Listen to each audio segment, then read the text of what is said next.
ia ilunga Whaafetai ma le vinga Ono le alofa Mata utia le atua le tama E peo la sono ia ta vita Ilunga o le maua o aki Le te paia me asili Mamanu malo ai le ali Ia patili mama ese e mai lausina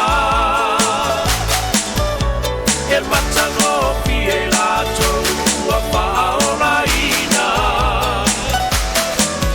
Wasuia nei o leonata Wasima nei paleanga Kawa o fia fia Yesu ilau paola tanga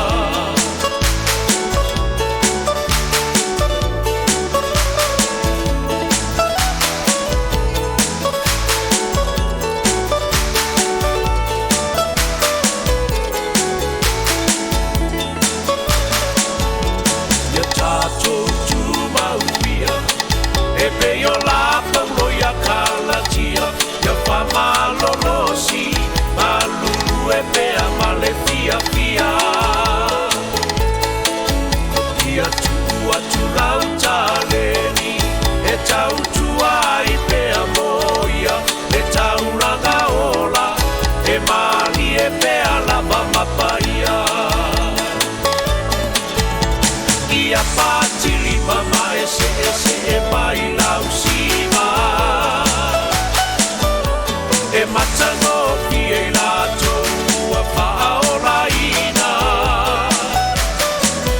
wasuia nei o leolanga wasima nei paleanga kaua o fia fia Yesu ilau paola tanga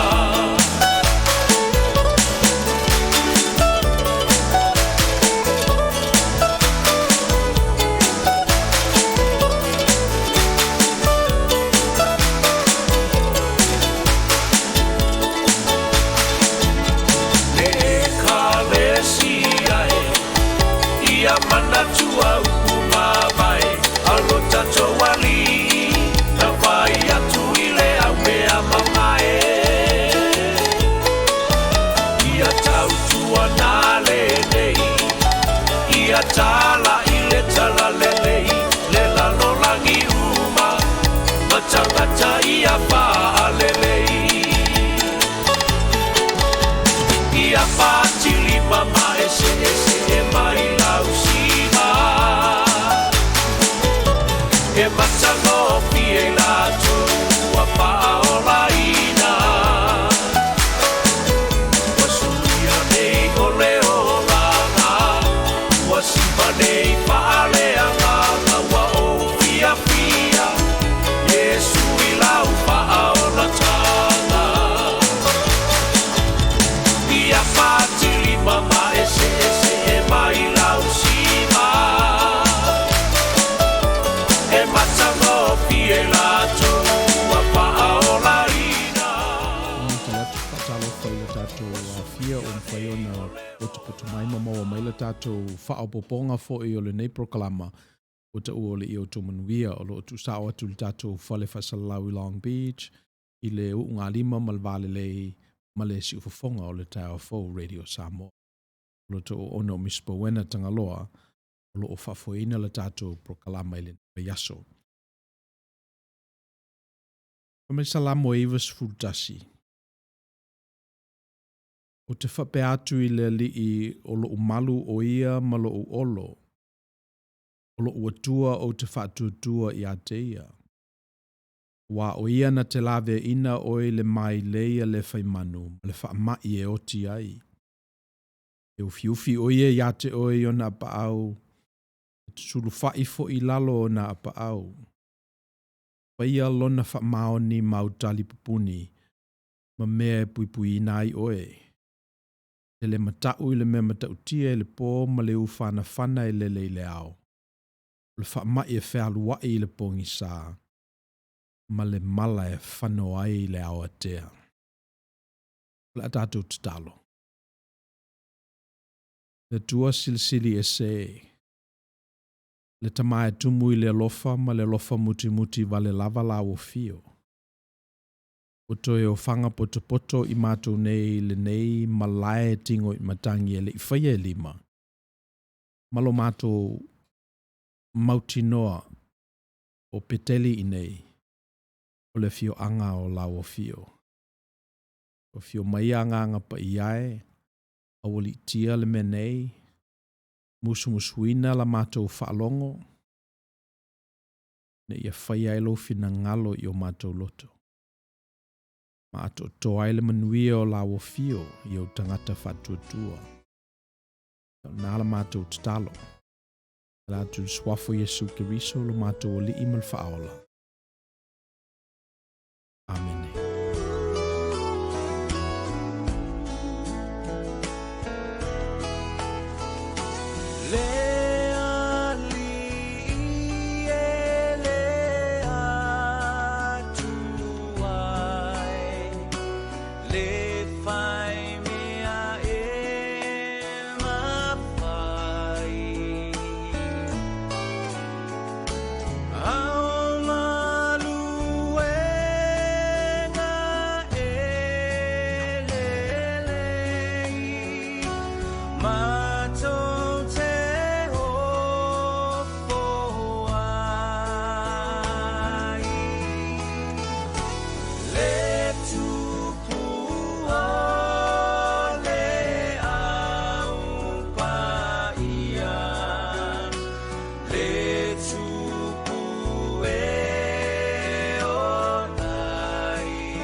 talo fatu ile ina mamalu o le tatou tunu o lo mawhai ona maua le tatou proklama le newa yaso o le utopia o tu le tatou fale fasalala beach e ma le si ufonga o le tau fou Radio Samoa. Pai o lo e whalongolongo mai le tatou proklama i le YouTube ia mua o miane le like i lau computer o miane leo le share si i mailo au ale le taino le longo.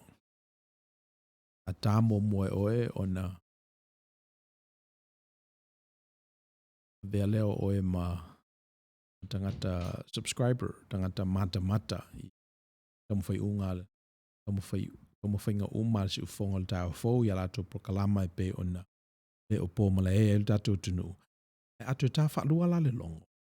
Ia o na whai e leo lau mata whale i le si ufonga o le tau fōu, Radio Samoa. Pailo la lau mta whale si ufonga le tau fōu. O te mi umalawa e whasoa atuai le o whainga luenga i alato proklama ese i lungo le nei ala leo. Longo sa o tu lava oe watu le alert i lau YouTube channel. Ina nei melea e oe le manuia o al watu i le tato malai nei. Melea subscribe e ale le taina whaalua longo. O ta whore si ufonga le tau fōu. Longo le YouTube. Ia whatalofa atu ia Luisa Whamausili lo o tapua i mai tatou proklama malo lava le tapo inga o i le afo o tawanu i fua. O le vaiaso taluai na tatou talanoa i Paiola manganga ngā lala. E taule Ioane wha moe lus ono. Living water for a thirsty soul. Mawhaiona o na tolus furu aso, fast furu lima aso e te leo tau mawha. Le mawhaiona umiona e alue o normal pai. So, e tio foi a tuu e ta maa o le whatutua mai lato na tia la tatou kano na i te whanga wama. Ia le nei tala. Ia awae o lo o ito tonua ma e o lo fimna. Ia e tatou.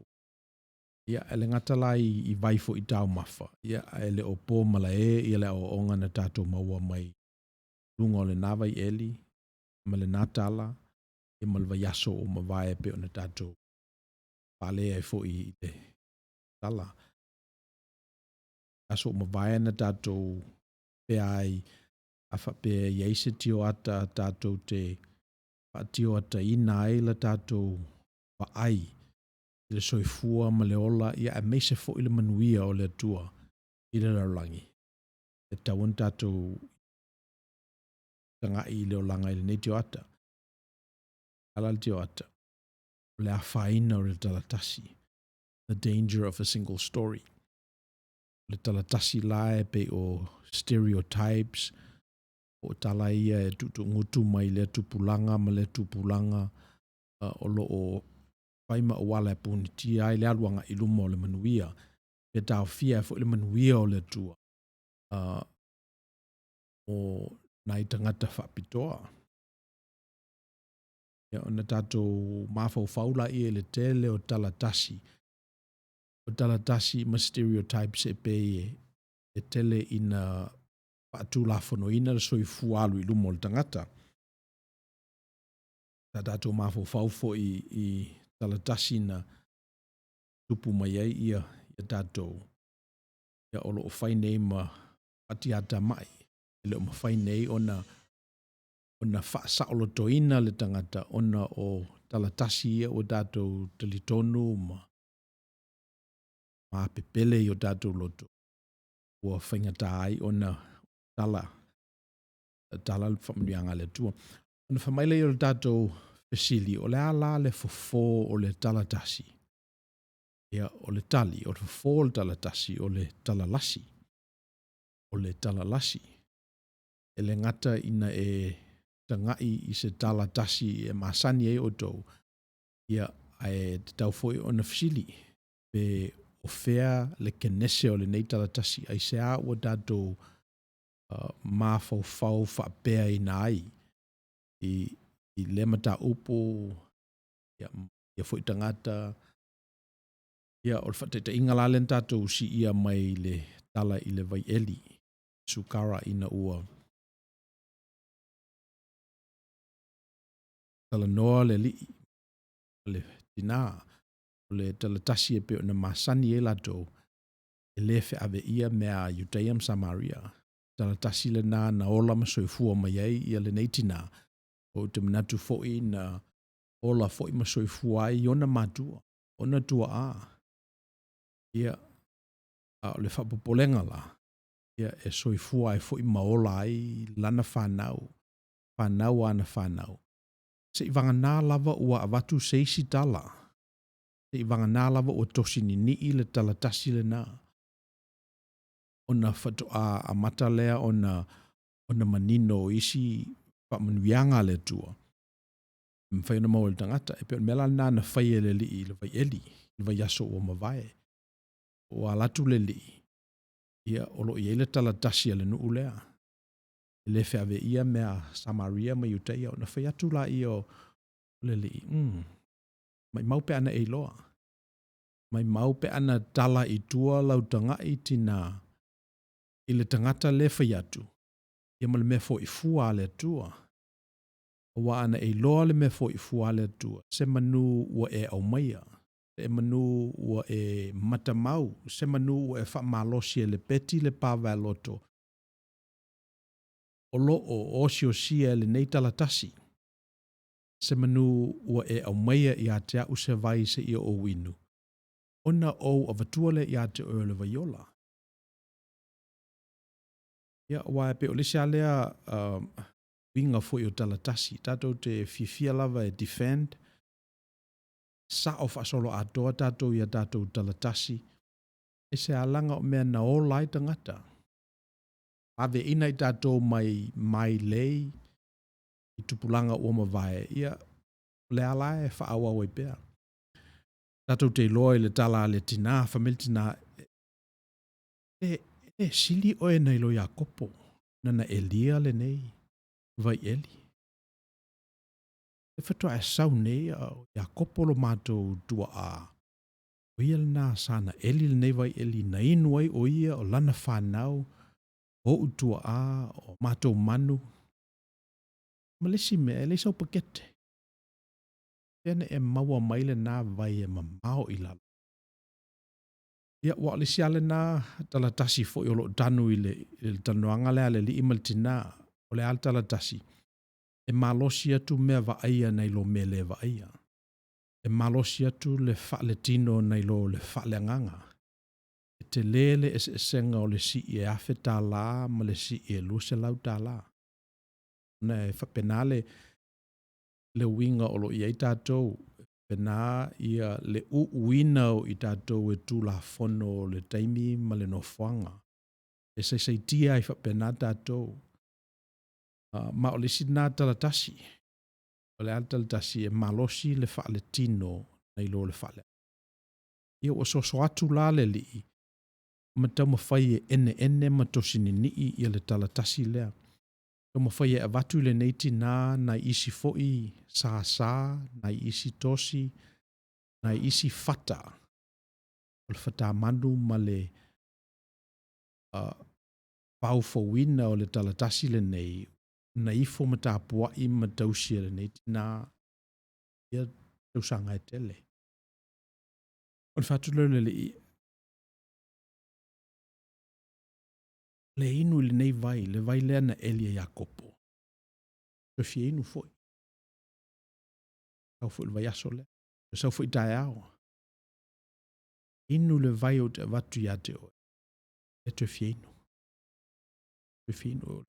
Le tala la pe o lo tau mawhaile li e avatu e lua i ia le talatasi lea na mafofowina le tina e malo losi atu mea whale tino i lo me whale o le winga o le me whale ngang.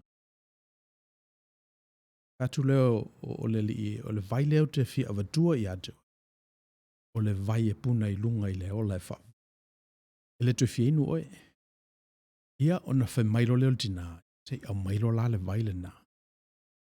Na ia o leto e sawa I neu te utu vai. O le a confuse le tina I le vai lea ma le vai lea na whai mai ele li. Ia o na tālola I ele li wa watu I ele isi tala. O watu I ele example, o watu I ele manifestation o le application o le vai lea whaleanganga. O fesilipo o feo I elon te olua. Ia ona whamai leo o le tina e le isa utane. Atu le li I. Oni lau tala. O e ta ua mai ia te au se upu pa maoni. Mana ia te o e tane e to lima. Ngata fo e olu ono nofo mai. Ia ele sa utane oi. So wa matani lao na ona tala ele li I. Le application o le ola whale nganga. E tu sama le pale whea ngai o lona ola whale tino. Risi fo ila lea mea e tele ina se sea ile talatasi o loo whaamatala ina bea e tangata lātou te lei loa atili I le finangalo le li. O le ala talatasi, o le talatasi whamai o le li is a judgmental, moralistic teacher. Le talatasi lea e pese I ua whaamasino ina e le li ia e le neiti nā. Le talatasi fo ile lea alai ona le fifia tangata o I kalesia ma o lotu. Isa whamai they're hypocritical. They're judgmental. O le talatasi na o tele o loa le lei pe sapasapaia I lātou e malama lama I le tuspa I. Ma I lātou e malama lama I le suifua ma le ola o Yesu Kiri. John 3:17. Le awina mai e le tualo nā talii e whaamasino sino I le lalolangi. A ina ia whaola ina le lalolangi. I lona maliu, lana sau, lana tala le lei. So a whapela e palai I tātou le mele nā I le tala lea I le fine e vai eli sukara. E te tawana tātou I loma mautino e le o le fina ngalo le li ia whaamasino sino ma whai le tina lea se o e tina. E le o lona fina ngalo na o lona fina ngalo ina ia whaola ina le tangata. Ato pepea ia le whaamasino la tau I o le mena whai e le tu. Le mena whai le aso e idi e le pū. Mena whai e le tua. E ofo I lava I le li I whamai le li I na ua fisilingia o a whea e o mai e le whaamasinonga. Whatu le li I ia o te li loa. A whapea lava e iaise winga o le li I e adapte au lotu mai kalesia. Ia me se fo I le au lo whainga luenga o le nā. Le ale winga o le ua le whaamasino sino. O le whaamasino sino. This is why the second member of the Trinity is unique. It's because it the Christ event occurs right where the wrath of God and the love of God intersect. Peo I nā olo o whatau sunu I ai sa tauro o I nā olo o apepele ele fina ngalo le li I mo tangata. Nā olo I ele ngā luenga e tauna whai e le kalesi ele er whaamasino sino. Ia e pe e whapeale lo na winga e te tauna tū I le vā. Ia ma mena sa tamu whai le li e whai le neiti nā mai I think he was successful because whai mai ua o te I le tina o ana I la mutu, o ana tupua, o mea sa pele ia te ia, o mea sa tanu. Ia le ua pa ea nei le li. O maila na tanga mea ma ua tae lungo le vai eli, le vai puna. Na langona le I o le ato toa. Ia ele I whapele li o tina leanga. Ia le whapena le li. Le whapena le li. Au te manatu o le mea nana la iunala, na fesili e le tina le is fesili, e so oai. Le al fesili. Whamai e le tina o wiloa nei o oe, sia. O oe o le tangata e alimiti. Oe o le tangata e peye, e mawhai eo na tu i lalo lo ula ulu. Le melea. Lewe e loa le tu le wa le si le tu o te fia malamalama. Le tu o fea whai e le tapo inga moni. Pe whai e sa Maria i le maunga lea e tapo e o mātou tua a ma o mātua ma lo mātou nu. Pe whai le mena wha mai o tō o Yerusalema. O te fia loa. I lo po fea e whai e le tapo inga. Na oto le li i o le inati mo tato umalava o wae tele o tato e le i o Yerusalema i apu sema foi. Tato te tapua ia i le nganga malfa maoni. Lo ave i tato ma le Israelu fou. Tato lea na valo ia i le aso le nai le li. Ma i o me le teimi.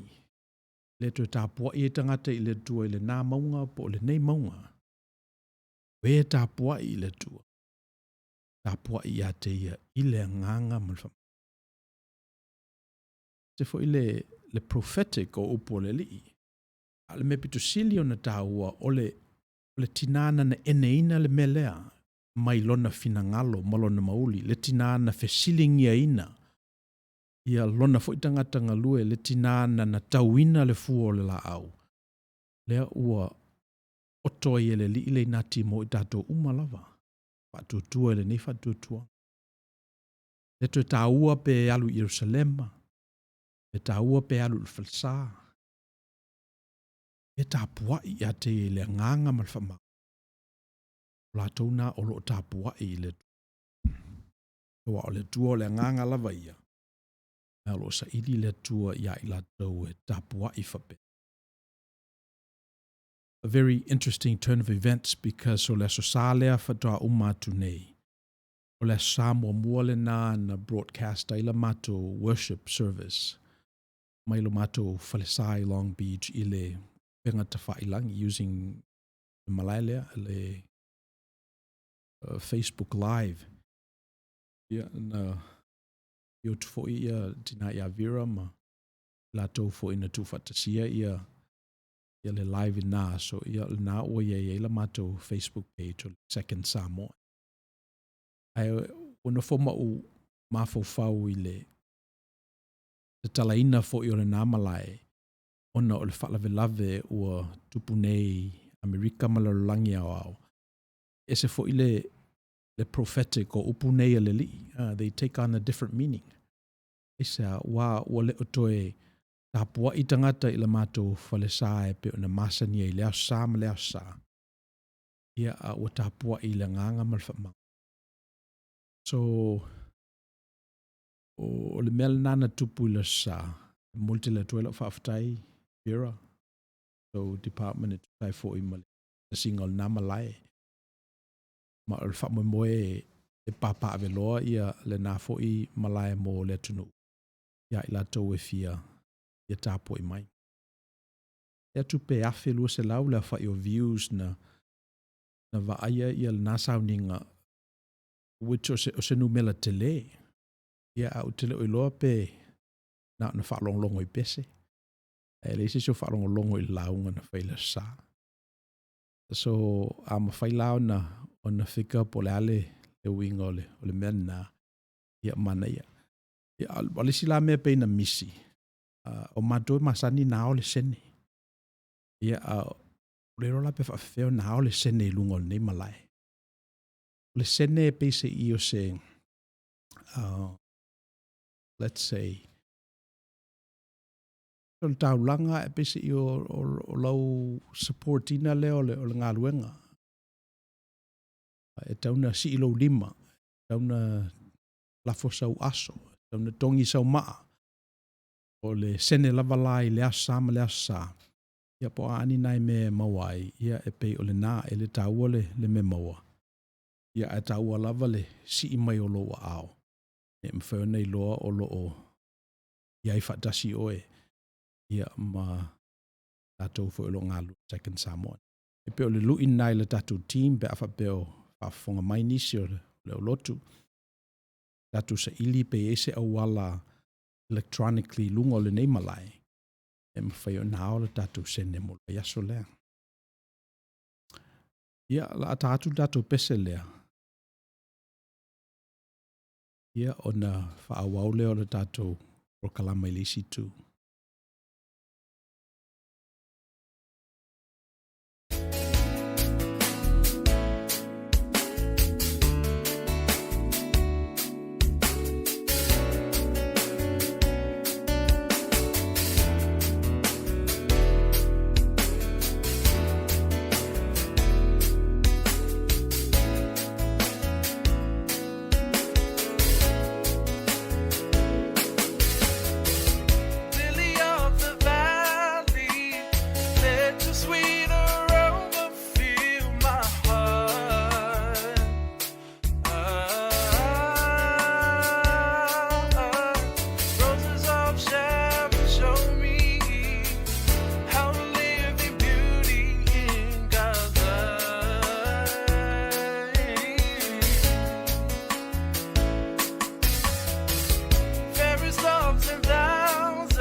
pe o le talatasi.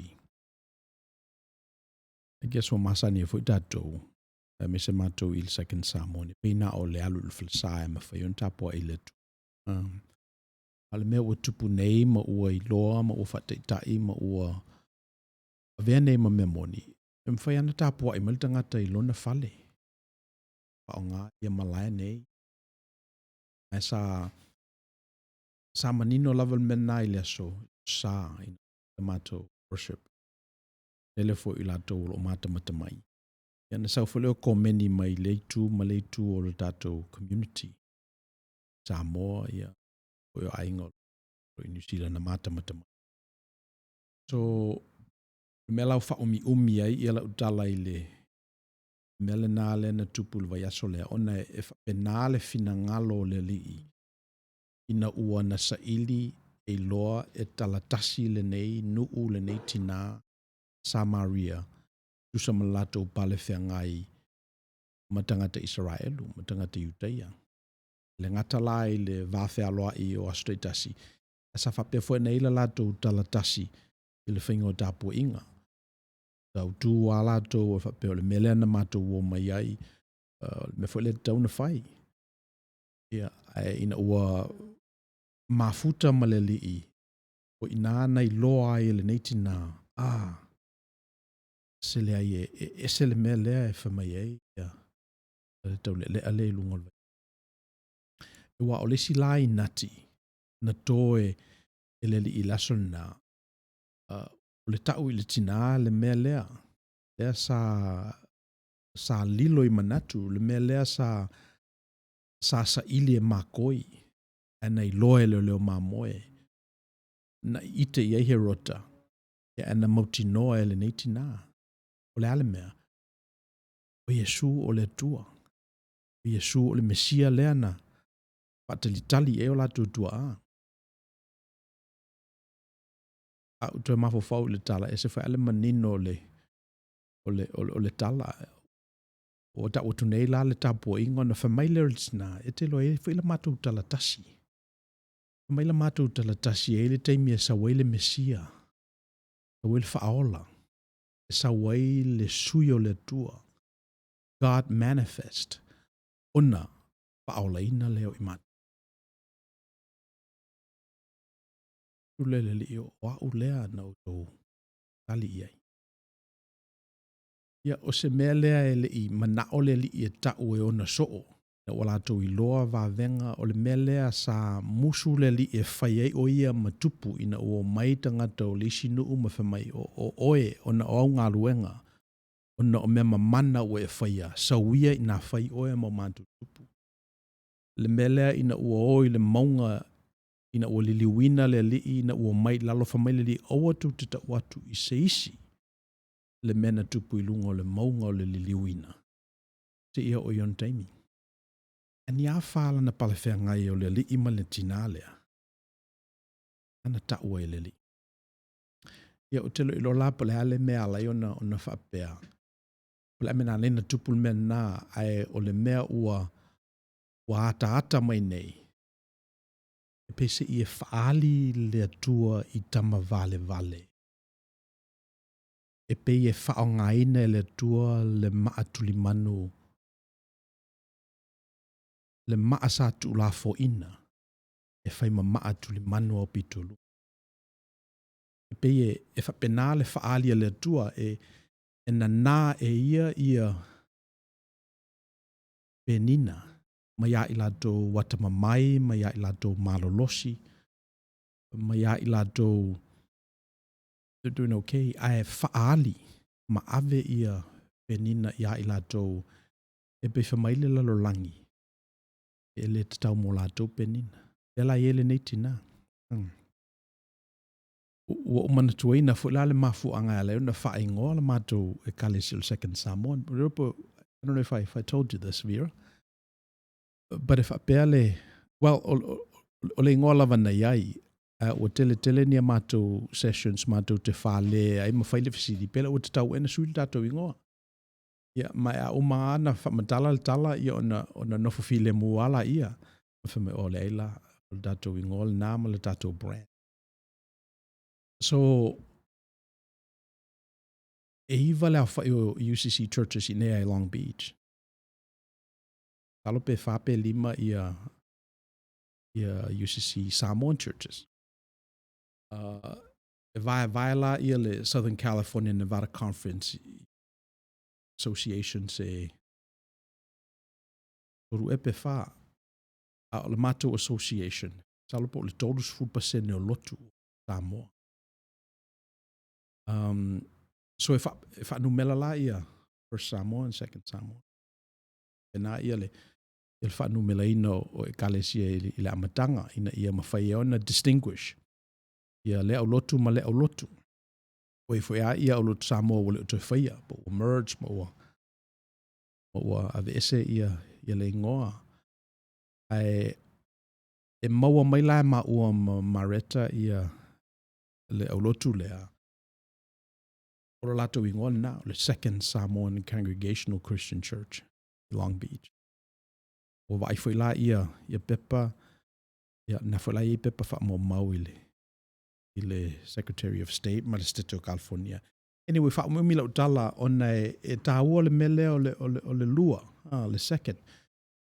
Second is the second person of the Trinity. Aper amo e lua o nā talii, le o lo nā talii mua, o sama e li na se e le whenga inga. A o isa ako lo nā talii lo na lua. Ia, na whai leo le whanau isa ako e le o le urumatua e sau na se e le whenga inga. A o le tamalo na lua. Ia kopo. E pe iei le winga leo le tua e pe se I e le ave ni mea le lei I le tangata mua. Ona iei lona manatu. Kai mua malosi. E sa idia ia lona manuia. E pe li lifa lava lona finangalo I le lona lua. E foi lo manatu na whapei na ia la talanoanga ma le tinai lunga le vai eli sukala. Ina ua nau lava le neitina. Ma ua iloa e le li. E o le luna lua lea. Ia nana oto ele nati le na. So, o foi lai whata oto le li. Le ata li ima. Le tamama na whanau e to lua. Ele o le tama lea na nofo I le fale ma dausi tu la fono. Ele o le matua. Na whae ngoi le tala le na whae ngoi le wii. Le tamalo na lua. So, o wha mi umila le tala, o te mi uma mātou te mafo whaua e suira mātou ingoa. Ia, mātou te waita wina nā tala ma mauti noa. Lea e whapea ina le whaonga ina le tua o tangata lona lua. Tama vale. Pepe mea, tama fesusui. E pe e elo lato obligation o lato e langa ina ia ngā luenga. Whaawau. E mga ruenga whau foi. Anyway, e pe o whamtana ina la nā o le mafuanga ala I ona taofi pe mātou ia le Second Samoan. So o te la ia Second Samoan Choir, Samoan Church. Ia e fwina ia mātou wati nae o loo whaingo ina le ngon nā. E pe o le mta upsisiri o loo I tua. Ia e whapena le winga. Le o le momua. Ia o le lona lua. Ia e whatalo whātu ia o isa whamausili. Talo whātu fo ia Moala Levi. Whamai Moala e ui ina tātou iai whainga tāo leo langa. E o loo soi fua le tua e o me uma. Tātou lia mai eile nei aso mātango whielona. Amene.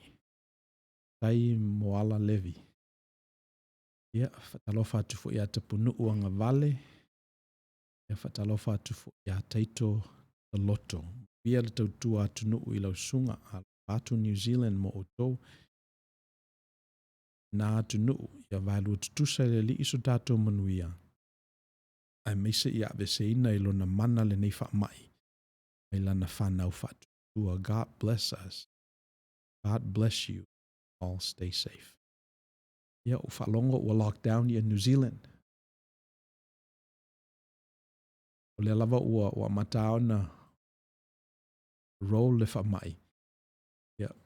Thank God we have each other. Alofa mai foi o hana matautia. Alofa mai i le uona ia. Le foi il tatou aiti ia sual. Alofa atu foi ia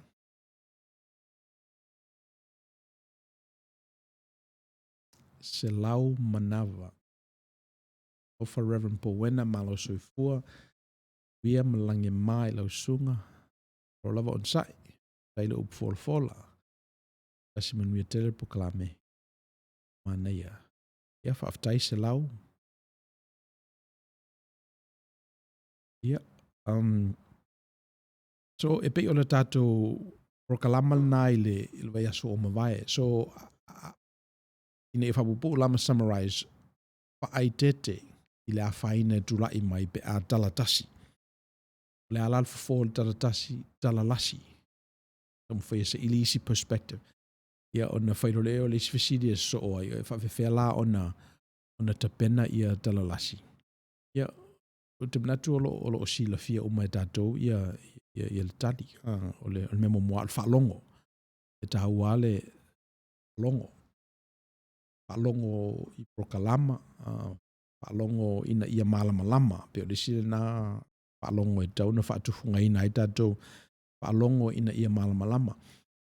E ita ngata e vaai e le iloa. E ita ngata e whalongo e le langona. O tele foi le au su e tusi. Ia e le ata mai. So o le fautuanga la ali o to Manuia le ngata i le whalongo. E whalongo ina ia langona. Ina ia malama. Aru o le foi ia sa dato le sona i lea vaiaso mle vaiaso ai vesine nefu ina ia e lea ia le o tau o le le o le wha malama ina i nei. Ina si i mai leo lo wa ao. Ia on tamu whai lea wha pula. Ina ia malama. Ia malisi la mea.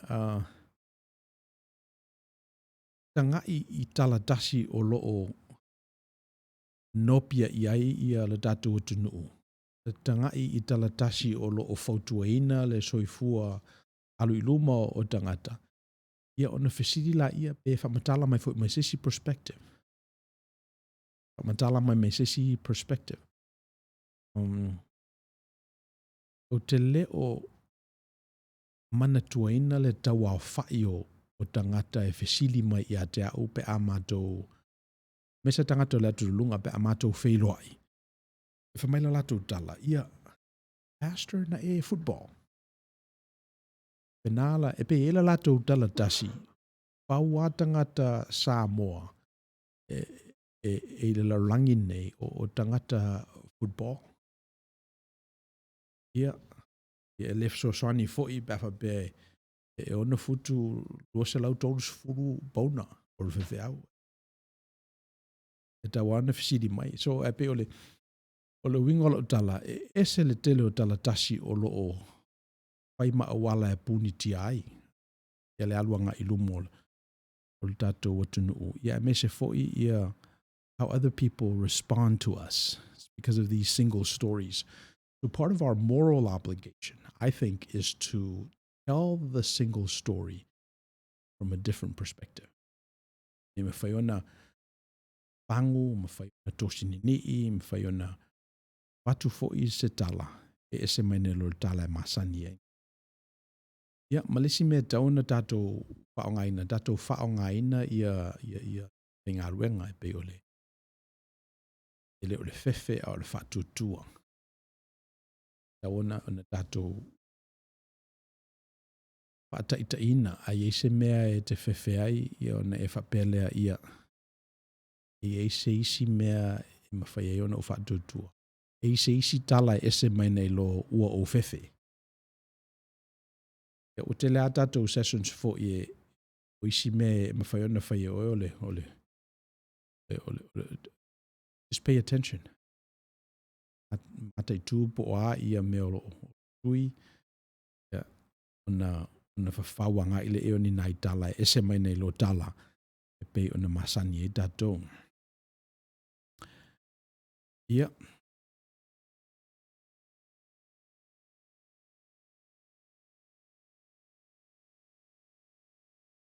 Okay. Alofa mai fo ia Tala Bailey. Ua whamai ia le IT ua sui e Facebook la lato algorithm. E pese I ua, let's see, e pe I tangata lai tua o le pā. E pe ua tu fo I tua o le pā I lato e le komeni. So, a whapea ai le si iaro lima ma whamai sau noanga. Ia ua tiliona le loa atu e matou. Ia I lato nei. Na ua nau I tu atu. Ia e pe o le isile na mana I o le malae lea. Ia e fitu wha I e manatu. Soa mai ai. Ia wha soa atu e foi. So, bena autuina le engagement. Elo au. Sautala. Ia ona whamailo le o Facebook o lo o iese tala noanga o lo whai nei. Let's see. Ulwa yaso lale nei. E fau lava le upu lea o whaalongoina I le vernacular lingua franca tangata. Social distancing. Ua iaile meta o le social distancing. Latunea le grocery store. E tape si lunga o le foloa. E ono futu le senga o le si tape ma whamaila I o le teine I le cashier ia. Tu o I lunga o le si tape lea o narula ia. La uo e tu mai tu. Tape whasoso. Waila ia I tu. Ua iaile mele ta o le social distancing. Ia e fau nei. A unofo mafau fau I le isi na vatausi I tatou. I le tatou fo I kauta o le tauina o le vā. Maintaining o le vā. E pe o le sili nā mea sa whai I tatou, o lo whai I tatou. O le mafu anga fo nā e pe se I e tala e te tauna whai. Le malai e fo I tala e le te tauna whai. Le malai. Wa o le mea na peu na li lifa ia tangata. O le tupu wha mai lea. O le nā. I o palu atoa, solo atoa. O le eini tua oi. E pe o le ise vā lea. Pena o whamataleina fo I le tala lea I teimi ua mawai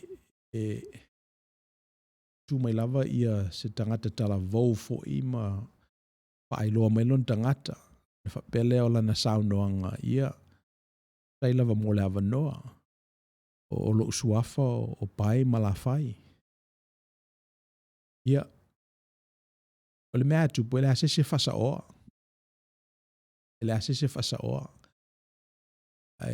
Na mui o tangata. Mese I lātou e sila fia mai loa le se senga o le suafa ma le ingoa. Mea fo e wha o ngā iai I le suafa. Ia whape fo I le ingoa. Ia sa le ngana fo I lātou e pese I o lo benefiti mai le aluanga I luma o le talanoanga. E le ngata le nā a wāti leo na ngungu I lātou o lo sila fia mai loa le mea tauna whai. Ia e pangā lea o le whaia. Ia a o le talanoa fo I malasau noa le nei. Tau le lea po le tama I tai. E pei e whapena. E pei o le tamiditi whaile le whātau sanga a mio I tamiditi na o le lua tau sanga. So, le fiata ua I seisi le memoni. Le alu o le whātau sanga le alu ma le atoa. So, o le mela ua tupu, ua pei ua le maintain le vāle nā. Ua whawale si se rungo le se. Ua matalao na ona whate le ma ua pei ua permitted ai ia tu inga tanga whapena, ma saunoanga whapena, wale o ni i ele tosi. E o mata atuala na te whea le tātou ngana ma o whao ngā se upu. O te lofo i salai fo i lo tangata, wa efo isi upu wha Samoa o whao ngā ina se au. Ia ele hasi se whai mai. E pe o mele nā leo o tupu nei. O alu o luala nei me i etau sanga e tele. O pese i o le se vā. O whaalongo fo i lava i tangata. Le tau tala leanga. Wa le tau tala leanga. O le tau tala le kā. Whao ngā o le kā. Tunga o malai te tele. So, o te mantua i nā o se mea tapu. A o tupu a fo iso mātou a inga. E tau tala mai lo lava se ti akono a whao ngā le kā. Ia, e whamai ia siutina. Tau tala leanga li lati akono. E pese i o nai mea nā ia ai o lenga ngana le nai whao ngā e tātou i whale ma maota. E pe e whapele lava lenga ngana le i le ti te me whai e sauninga, whai e mafutanga te tele, ma whaleo e fo ini manatu, ni manatu sao. Ai a whao ngaro lava le kangaka le nganga le a i whafo. Ia, whamai ia e ka kōle. Ukara leanga kamanga. So, lo winga lo tala na amata lava ona le whasa oa le mele nā. Ia le ua pesi i walu e whabea. O tupu nei la le whamai lea. Whamai te whautuanga li mta mai tae whamai. Social distance. Tala le vā. Oni i lata. Oni i vai tua o ie oa le o ia. Ia o whaapopo atu fo ila ia ma le Stenio Donald Trump. Whamai whail tato border. I tātou tua oi, ua lewa tau sanga o soli tātou. Ia, atonu e fu i se sao. Ua pe o le mela nā tauna tātou māta i tuina. Ia, mese tātou lo nonofo i fafo. Fea o lo o te pena i le vā, o fea o lo o whaafai lele i le vā. Ia, wai, e lua la isi mea nai tonu o le pakete le nā. O le sā, ma le mā. Koe pe o isi nā sā o le vā. E te tau ona i eini nai sā, eini nai tūla fono. E te tau ona eini nai leina e tosi e oana i ausia. E tau na eini tua oi. Ia, ona whaapoporola ia ma le mā. Social judgment, I think, o le una e tau la talata i le mā. Ia, o wai pese o le sina mea o amatauna le iai, o le eise palongo tuafa mai e o te mā. E pe o le sile nā winga o tātou tangata, ma le tātou pale whea ngai ma le atua ma isi tangata. Na o sia le vā lea. Le vā lea ua o ia, le vā lea ua collapse, le vā lea ua manumi. Le la ufa meni le coronavirus. Mena tauna whai o ina ia e olai. Ina ia lave ina o mal wha mai lea. Ina ia sopoloa le siama mai lo do ainga. O whao ngā ina nei i le social distancing. E pese i e whaima se totol ta mai mā moelo o nini e le wha lava o lo do la au. Ina ia sopoloa le angelu. E sau e whasioti unu matua uma. So that's just a little bit of a reflection i le mea lo o tupu nei. Mese fo i a mātou i nei California. So social distance, yes. But I think e tau whena to e whola le whala. To e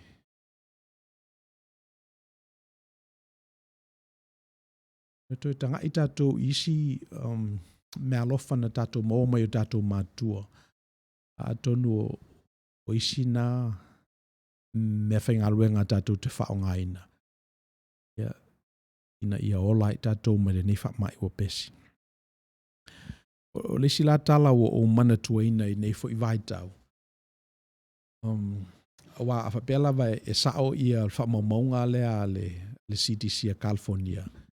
O lea I itel ma mate I la dou e 2.5 miliona lea whai o tangata I le nei stete. E BC e whamai lea, 2.5 miliona. O le population ato o California e 4 miliona. So whapera 2.5 e BC a. Ia ua to tele nā tangata. Sia. So, le mea lau o whamatala ina le tala na le ua hunker down malava le economy has completely come to a stop. O le ai le taimi e fesidi e le tangata. O le ungal ne o le langi, o le alfina ngalo le tua. E le taimi e encounter e le tangata le tua. A whapela vai sao ia whamaunga ia o lo maua mai. E taimi ina ua lulu wina le whaavai o le lalolangi e pe o nei loa e le tangata. Ina ua whaamale peina tupua mai la mutu sa tāpua I e tangata. Ia ona fesidi lo lepo feo I ele tua moni. So, o le mena lea na o nofo mafo fau e never yaso o mawai. Me o le tala o manatuaina o le tala na le ia Iona. Sila fia o mai tātou le tala. O iatu ia le tua Iona se walu ni never tau iei o mai ia te ia lato wa miuleanga.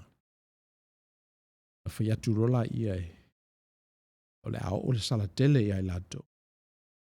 Usu Iona alu le va alu ta sesa. Tō le whātele. Moe Iona le va. Pai le vili. Tū le vili ia Iona. Lafo lo Iona I le vai. Le sami. O umana lafo Iona le sami ona. Lua I leo le matangi. Mai ele tua le ia folo Iona. Tolu po, tolu ao. Ia inape ina sui el mafofo Iona. Ina ua tupu le whalave lave tele ia te ia. Ia inape ina fesidia ia po le alfina ngalo le tu. Ina ua ngā wa I lava ia Iona e alu ni neva. Ia nana alu I lola ia. Mai ala tua ia Iona. E tasi ape lua foi upola na launga. Salamoni neva. Mai ua nofo le tupu ia tala ma le fuefu. Salamo. Tui o lato winga. Tui fo leo le fina ngalo le tua. Walave ina tangata mai le mala tele se manua. A o ia I lato. So, mantua ina le tala na ona e whapena ia le vai taule nei. Alava le... So se marketi lava. Se marketi lava. Tele ina le leitotongi o tangata. Aru fo ia le tele o tupe ia I lato lo pito I lunga. Eliminate the middle class. Tele le homeless. Tangata matitiva. Le ngata na ia tangata wafaina lato soi fua I drugs. Sama sania ona o se drug matu ia le marijuana. Ia le o fatanga le na drug. O ia le ia male meth. E ili si me phone na o va ai iei. So rua ana I tangata na male liu fo ia mato alley si downtown Long Beach. Le fentanyl. E o le melna na ua o tu fatasi ma le meth. Na ula la ia tangata. Ia nape o tu poi whalwe lave. O le mea whamatala ina I le tala lea ona e pese I o le economic system lea na tu fatasia ia tamao ainga. Nei atu nuu o le e tutongi o istangata ma le system lea na tu fatasia le aruanga I lunga o tupe I tangata le apito I lunga ese mai tangata o le o ngā tonu malalo. Le system lea ua amata neo na mafatua. Le system lea ua tapuni nei. ma o le mea la ua fesilingia nei e tangata, le hal mea la atupu. Hal mea la atupu. Le whaitau lava i le mea tau tupe, lua se rau 5 triliona le a whai o aita alafu o lo i le maketi. O tupe i o lo borrow e company, tangata i la atu credit cards, banks, ia ma sovereign funds foi, e atu nuu o lo o whai alato o aita alafu. Lua se rau 5 triliona. O se numela tele. Ia, e masalo le malosi o banks, tu whatasinga o banks ma le lato capital. Masalo pe na o le 10 triliona le malolosi o bank. So, a whapela e le tutongia, let's say, toru le 5% default rate, nei lua se rau 5 triliona. Pretty much wipe out ia le capital for le tupe. Ia, le whaingata ona ausia le na default rate. Why i le fia o mai tātou. Yeah, let's take for example the tourist industry. Me se lato o lo a whaina i meli the tourist industry, airlines, hotels, Airbnb, Uber, Lyft. E pe o, that's 10% of the global economy. A whapela wipe out uma lava ia the industry na ia o oti umaile le tele o banks mai talafu. And that's to say nothing about the derivatives. Le quadrillion of derivatives. Isi instruments na safa e faletupe. Le whaena tau mawhatua le economy le o valu o iwa. O me lau o whamtalei nai le tala na ona ua ngawhatia le toe luluina o le whatutua maatua o lo o tāpua ia tangata i teimi nei. Ina ia tātou i loa atu le tua moni. Ina ia tātou i ite ai pele o iai se isi tala e ese mai nei lo le tala tasi lea na tātou soifua maolai. Ia ufaiasi leva. Leva taru mai lava na ve ese Nixon ia le United States ma le gold standard. Ulu, ono. Io inana amata lava ona fisiringia. Ale malosi o le tala Amerika. Io le print lava. So, a fa umi pea ona shut down i le tatou economy. I le teimi e fisiringia i le tangata po fele tua. So, o te sau nei le tatou studio lo faile press conference a Donald Trump. Mai ia e Donald Trump o umana saini le mali lianga. Tu leia i te tonu le lua triliona dala i tonu le economy. Ia malesi 4 triliona e faa leo. Ia ne te ua tupu sis faa lave. Se mena ul faa lave leo le atula i mai. I le telo tangata o lay off, o bankruptcy, defaults. Ia o ni tupe, tele na tupe. Ma o te manatu e ulava ina le ise value o dala. E wa le silale na lave o le reserve currency ale lalolangi au le US dollar. Pa ia to le a printe rika ia dala o le a whaititia e lona tāua. Mai le na tātou lai a fia, even though the crisis na mo tātou le la a fia. So, o le mel na o ina el tala ia iona. E o mai fo il teimi tātou te mafo fau i po fele tua, pea o le teimi a. Ina ilo tātou si. Fisiringi ai le value o le tāla. Ia malafoina fo i o tātou tangata il manavole ia. Tolu po tolu ao. This case masalo pe tolu masina. Ia ona tātou fisidi lo lea pe tātou te le usita ia ea le finangalo le. Me malia lai le tala ia iona ina ua halu iona i ini never matau i le tala lea e pe ona maua mai i le. E pe o lona manatu i le tua. O le tua ami o tonu, o le atua e tautalatashi, o le atua e whailona fina ngalo, mai le vavau se i o le whavavau. Na waru la tau ia ni never tala lea, o le mena tupu o salamo tangata, o suia tangata la to wa mio. Ia ona leo o la i ole, le whaasalanga na tu e ave iai. Ina ua iloa la iona ua whaasawina tangata, ua leo o iei le a ao le atua. Iona le fia lo leo, o iona i le atua.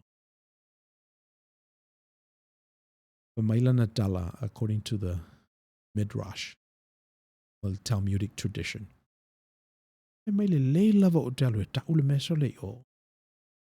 Na musu, e whamalosi mai a o ma, a mai le sain ma mai le ia, mai aso e toru, na waru la ia. E te o latu e suilo mavo fau. Mai maule la unga le leina o te pena ina ma. Pena le tala noa ngai ona ma le tua. Ia, o waru la iona whaere o le fifia i le tua. Waru whaero na fale nai. Whalai, esi i tu le na, iona whatupu le tua le. O le tau dato translation kika iona. Leo leo. Se la au whaere le mana ia o na polo. Ika iona, o le ke ika iona. O ika iona. So na u whae ngoa i ta maa Samoa na whae liwina le. Le tuspa i o le kika iona. It's a play on iona malana ego malana personality. Anyway, o tupu nela la au lea ma ua paolo iona. Iona tua fifia fwele iona. Iona o. Lai, ilo tu la fo ina o le tua. Ia, o wa e tu fwele o le tua o nofu nofua iona ma ua o leisa na mea whaia iona uina mele le tua le anufe ati le kika iona. Ia nei wale ina pele le kika iona. Tue le fifia fwele iona. Ia pe o lona ia le na basic argument i le tua. Mena le fifia iona. Ona e le mamalama ia i le tua. Or at least e ieila na talatasi e winga i le tua. Ma o lana talatasi o le tua pau, o le tua e mai le vavau, o le whavavau, o le tua e le suia. Ia le mea o nei loa iona i le aso na. E le o le tua i o le tua. Ma pula le tua ia ia. Al mela na ele square le ele nofo iona mal mena. Towards the very end of tusia iona, mai ele tua. Ele lofa ele na se lau fase furu a fela fa i tangata. I never manu a whano. Ngata na ole tele o manu. Ele lofa i tangata na. Iana umarole tusia iona. Ole the manifestation of a God that's other than what he's used to was this God that's, reigns supreme. Suilo na mafofau. E whalango lango fo ila na sau ila latu o tangata. Langata na. Taua ile li manu. Manu. E lopo ani manu na iai. Ini neva. Manu ape o na masani e tato. Olfanua, ovi, maamoe, oti. Eta ifa wai masani e. Anyway. Elo manatu e whapeina ne fo ile economy. E la awhia ngai ne malalangi. Ele teimi ua. La asui e fo ile economy. Masui e fo ile tatou pale whia ngai maletua. E male tatou i loa o le atua e peo na masani e tatou. Ia la tatou le tatou pese lea. Ia onto e whaawau le tatou talanoanga e lisi tu.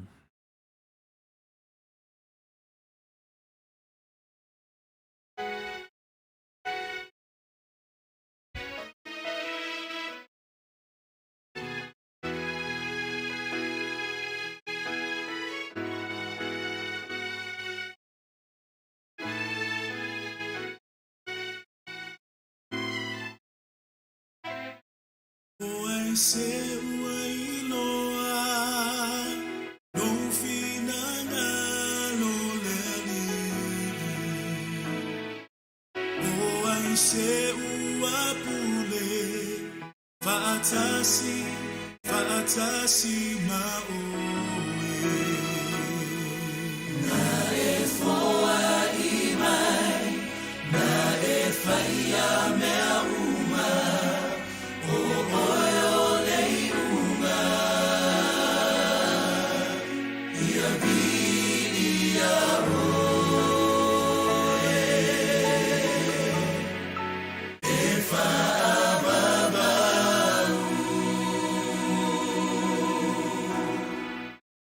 o se bibia se oi kawana e whaia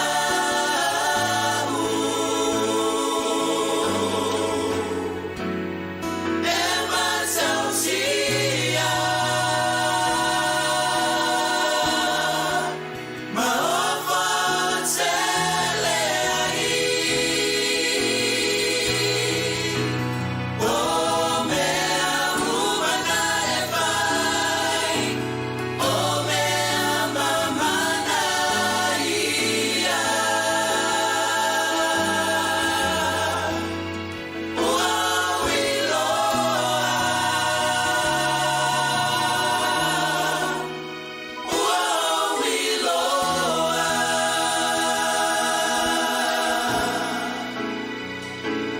o lou sino asoa lou ola asoa mo oe o le saulanga ona Bahia malie I o luma Miliuina lou loso I lou fina ngano lou atua o mea walele male aso aso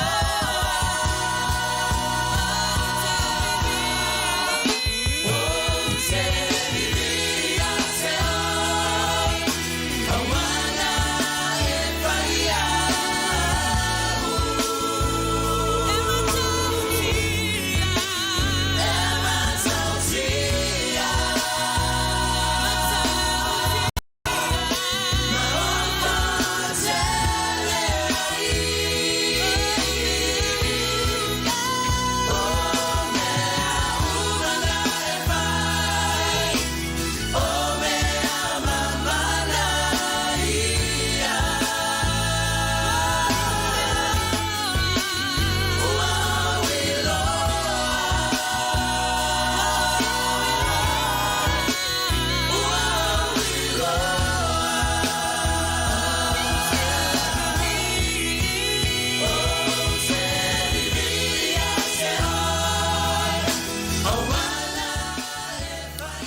Mo I lātou katoaki mai au tau la au o le tātou ko kalama fo le lewa yaso mo lewa yaso.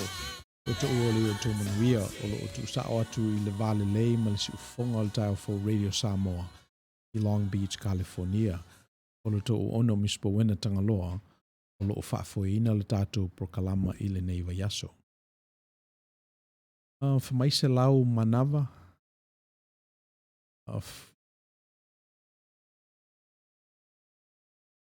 Okay. Whamai whaitau le Isaia. Wano whaupeluas fulu lo ia le walo anga Isaia e tusa male nei taimi. Ia whaperona whaitawina. Ina o maia lo nu ue. Ina ulu atuia I o Outou wa feafe. Mapupuni o Outou whaitutoa. I o Outou lalafi e peise emo o na pupuu. Ia mawai atu le toa saa o le atua. Wa whauta o lo o fio mai le lii ai le mea fio ai o ia. Na ia whasalaina e o na nofo I le larangi o na o lātou ami o leanga. Whaalia fo I ele lana toto.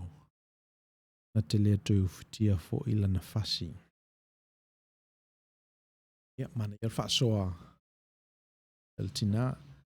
Io e pe o le winga le o le. Let me just say o le mafu ale ala I na bestseller le tuspa ia. Al mafuanga langa e to susu e pe lava e tangata ma to e whamatala nei tala. I teimi e le taunga le muai. O le winga leo tuspa ia, mai e tala whengai lava i teimi uma lava i le taunga le muai. E whamai e sala. E alau na tupu me ia ona o se mena lulu e tātou. Sanga sala fo ina whai. Ma mo i lei. Ma whanga nā leo nei i tala ia. Ona e pe e le eise au ngā o tala e le whetaui. Teimi e whimana umia e tātou ni tala. Mai ina ua whiri fo i e tua aol whatu tua la tātou kānona i tusi nei ono sifuru ono. Ia, sa tāo whia tusi ia.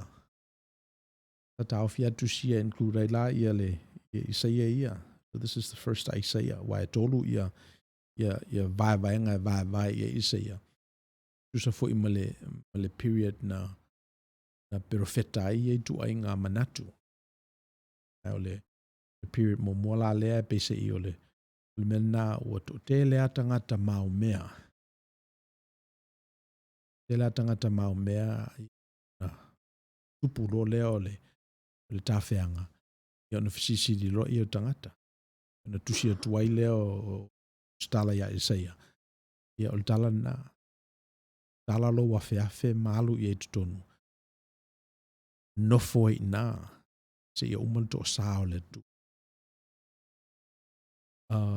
Le challenge mo tatou, mana ia pe a whaitau nei tala. I teimi fo i olo soro le lei. Ia owale au maia i na o le teimi e whale tonu ai. At tawana ona i aise au ngā o nei tala i teimi e le lei ai mea. E owale na o le whaatali se ia whale tonu. Ia ona o mailo lea. Wai, o le tala lea i le whengainga mua, le whengainga tuai, e pese i o lo o tanga i ane Pukanesa ma le malo tele o Papilonia. Ia ma vaai ia Israelu ma lona whaatau waa. Ia, o maila ia tamatitele na e watu tangata ia. Ia ona whaiatu lule risa ia. Alu i lo wawhiafe. Tuli vae i lo watua. Se ia umal wha mai lea. Pasi ia tangata ia. Se i umatu le whaatafuna ina o le malu. Ia. Ona toe lave ina le oto. Al mana ia fo i o le whaau lea. Pe awha pea o lae e tele ia e me maua. A tele ta mau a inga. Pua le lei saito. Ola le lei ia tamaiti. Ia ona mai foi la i o le whaitau lea. A toe whaitau la i teimina. I ona i loa i la ia. Ile e te tawana ilo tātou vāle nāma le atua. Ona ilo tātou vā. Just because you can do something, it doesn't mean you have to do it. You should do it. O pe o le sina nā e tere ina whaasei nā ia tangata. E mana ia le whaasoa le altina tina o se lau. Ia le o tātou talai fo ia lea tusi o le tātou whatutuanga. Wa o le isi la tala i le whengainga fōu e pale whengai ma le tala i a iona. O le teimi lea na i eile li i le turoto Kalileia e tupu le whātele. E sila fia ume tātou le mena tupu e whāla. Ia o lai moe le li i le tau muli o le wā. Ei fo i lava o iona na moe i le tau muli o le wā. Ia o wheme mea i soo. Whangu i a te ia. Leli ia te le manatu mai e ia i mātou anei ai whano. Na tūro leo le li. O vāo le matangi ma lefa. Patu le i o na so. O tau tangata le fatu. O tau whewhewhe i sea.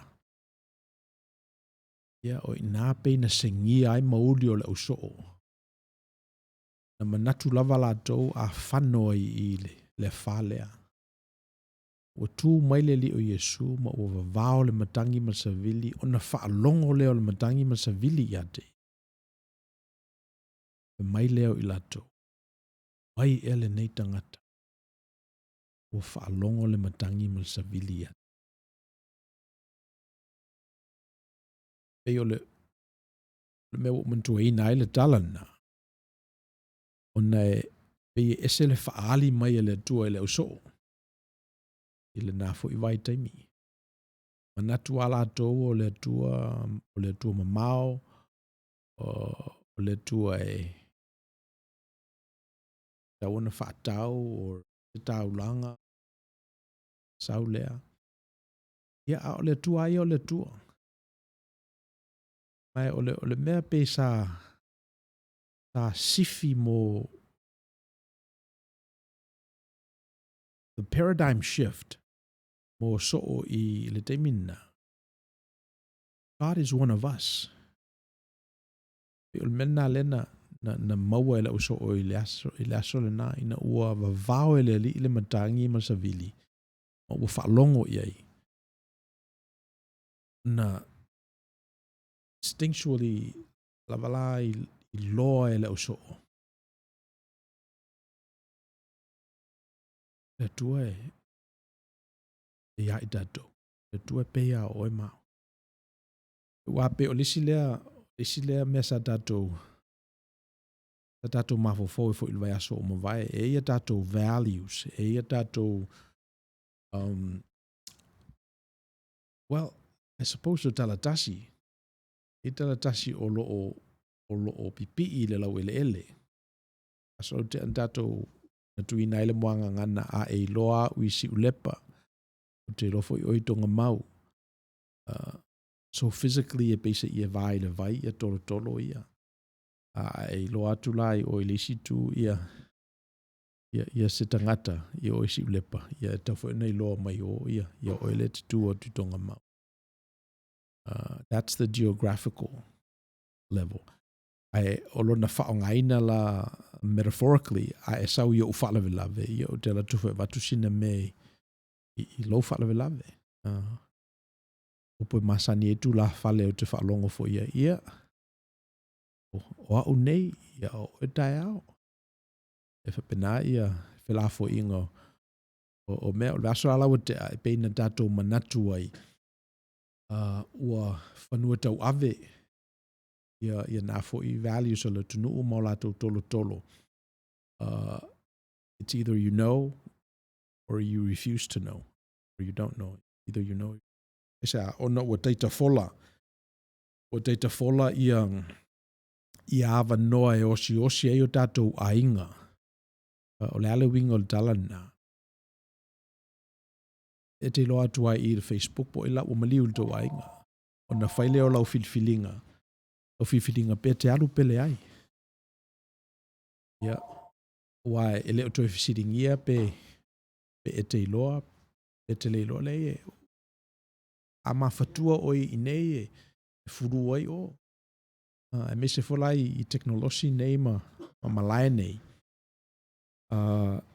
E mana o mia lava le fili le e oe. Ia whalave lave e te alu iai ma ainga e te osiosia.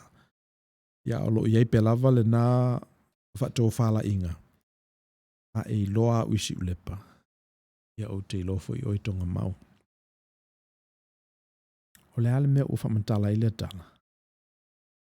Wala ona whamantala le tala lea. Ona e pesa I o le wai teimila nā le oe nei tātou. E le vision ma nei a lava le nale e le tusia Ioelu. E whapea ia le tala Ioelu. E o mai le teimi e le to e whaatonu wina I le siuso. I le mea te tau na whai. Aisea, wala ua loa ia. E se ma nei o le visiona. Te whewhe pe ao I tātou. Whewhe pe ao I tātou. Ia, then it all comes down to whether you're for good or bad. E oe mo le tangata le lei po oe le tangata le anga. Ia, e whailo o manatu e o tangata le lei umai le lei ato toa. Pa pena fo I lava ona le anga ato toa si tangata le anga. Ka nai tosi foi. Ka nai whale tonu. Ia, Ma waile ava noa tātou te soifua I ni o langa ato toa. Yeah.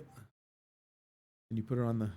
Yeah, el tātou call lea mai fafo. Sauno ia. Ya, talo lau mai pasengaina. E matofie ia le tau whanongo tu kapai. A fua mai vai a so o te a. Ono leo tatu de vai tauna nei dai sunga I whawhengaina. Io na maniraina, e o lo whengai na to Amerika a o le langi. Mana ia tia ulau whaso a pole ua ewa ia so taluai. Langa whengata te tau taipat. Wala au atu e whaingofia I aton fo I e whatupu manatu au whawhonga au whalongolongo ia e le na o ta alo mai lungo le o e tatu o lau puena e whangaina mai fuma e lua e vai astaruai o le wike po le te whaia e ua o le tila sanga fō o e vai tau po le mai a po le iai se ei e tau e se vai mai le futangu o le wake up call Happy Madino Achi Painga there Kanu Tawa is a better place. What over here Tawa a phone left Painga de Mafalo. Yeah. Like mana e fsili. Ia e pe ole aunga lava o le tātou prokalama o le ia manuia tangata. Ia manuia tangata. A tātou whaongaina la ia tala o le tātou kānona e pe e whau ai ia se manuia ato tō mo I tātou. On tātou I loa aila ia o mea ia o te tau o le reset. O le whate te inga o le te mina pa ua ia tamma ewa mai e tena. O le reset mua lava na. Sa mana ia mamatanga o fie ia ngā ruenga o le fofoanga ina o mona whai e le amatanga. Ia anau ia lo lava. Ia na reset lo lea. O le ala le reset. Te aiau me ai ma le afu o mata. Te whanau tama ma le tinga. Le whale anofo ia ke rupi me se rafi I e leo le la au le ola. E leto e pa ia olu e la au lea ma ola bea lava bea. Ia ona tutuli mai la ia. So le reset mo mol na. O na alu olu fo I lava la e o so I fuama le ola tangata. O le si reset o le olo papelu. O maua ne tangata le teknolosi le na le piliki. O amata ona fau le isi piliki lungo. Le isi piliki ma ua malosi ma ua tu. O silia atu il tu mua I o le tangata. Mai fonga fale, fai fata. Ia ua fatu fatua le nei olo. O tele a ai o le awhaia. Ia ona whamela le tangata. Tātou fawia se mea tau lunga. Ua wa ai mai le tua o alatu le mea. Ia ona wha ese le tua o ngana o tangata. So le si na reset. O ta ape tangata wha elele mai le langi o le toi whapuputua. Ia ina ua ese ngana. Ia o le si reset o le lolo. O wami o le anga ia tangata. Ia sila fia o mai e tangata. Na o noa amala na whanau na whaasau inai. Mai le lolo. Ape na reset a toa uma ia fofoanga a le tuai. Le sisi o manga. Mai whamai ala ia le nua. E leto e whano le larangi le vai. Ia. Autero e sisi awala e whano e larangi. E le ngata fo ila le reset I le level le na, which is a biological and geographical level. Ia o tele anai reset fo ele psychologically. Yeah, scientifically for o science na o masania ui o le Newtonian physics. E pe o mena na o ina ia o utuputupuai. Atoms ma particles nga nucleus. Ya o ese la le science le wei meta o le quantum mechanics. o le quantum mechanics la tu titia ala ta lata ile mele ta o tātou o le whatuatua. Wa o le isa lātou tosi nei e le mena ta o le God particle, le Higgs boson. Ia o le God particle la le mawhaiu na whamalamala ina e malamalama le tangata. Te vanga nā o ienia na presuppositions. O iso na whatuatuanga i se mea o loo iai, ai le mawhaiu na e loa o loo iai. So, o le mela o whamatala ina ai le tala na, o le reset ai o le pāto le manuia. O le pāto fuafuanga mātango fie paito o tasi e le tua iona fo ilava taimi. Mai nana o whamatala ina ana nei ia le financial situation le nei ia tātou. O na wa matana pāle pomul na. Mo le reset o le tau fituli atu nei ia Donald Trump ia o leva na tu I lalo e President Nixon le fatu o le wa mata nei ona blow so mo I lato wala e fia malamalama ato toa I le manuia o le tua pe tauna mata e tua I lato ia the data points na mafisidi e ese mea o lo finalo le tua o tato e faia Mainga ina wa ai oki na ye ai kala mo le en fai na manito malama ina mai so fo sina ngalo ato a le fai na fesili ato audience ato o lo no winga na sunga a misi o le ma nei ia tia ulfa bona manuia o le tua a fai ono tatu tilo le vai tau le vesi le nei utatu o fai ona fa bedisi o mai li on me monia na uma fo ia li totelo ni so ato no le fai nga mai o lo tatu fi e ma nei la ia tia o le upu ma lo si te me o le to e fai le tua o le fina sanga po le reset Ono winga o vaenga o le mania te to whengai ma popo ngā de o lo iai te minei. Se to e a whamanina te isi a whamulmosa. Io e pe o le mea na, pe o le tu la fono o natura o le mea. E leise manuia se vanga na o e se malaia. Leise le leise vanga na o e se leanga. E leise I tuta o ngā vale se vanga na o e se tuta o matau. E le aise atua se vanga na o e se ti Apollo. So e pe o le se alea fundamental theological questions. Ai se ae le ave se ae le tua ti Apollo. Ai se ame le eliminate na e le tua ia ti Apollo. Ia o te le lor ta le rfisi na au te ite. O te ite e fia mana mia le tua ti Apollo. So ngai awa wa munu ngā veve o te le o iloa. So ia te ropo o tali fesidi po wa tili and confused. Ai ngā ua e pe o le nau ta inga lava ina ia ta tala a vanoa I tatu o whafonga ia e mo le no ia a le fesidi foi e le mawari malama ia e whapetele le ua manino sia vaenga o se manuia po kalame e fia o suwari koma Dai lava tu lepa. Ia mana ir sili e pe o le Ioe, o mana tua ina ai le tala I le evangelist ma le cattle rancher le masani ana whamatala e tangata I Texas. Apea le tala na latu lesi whaife au e whaila na revival.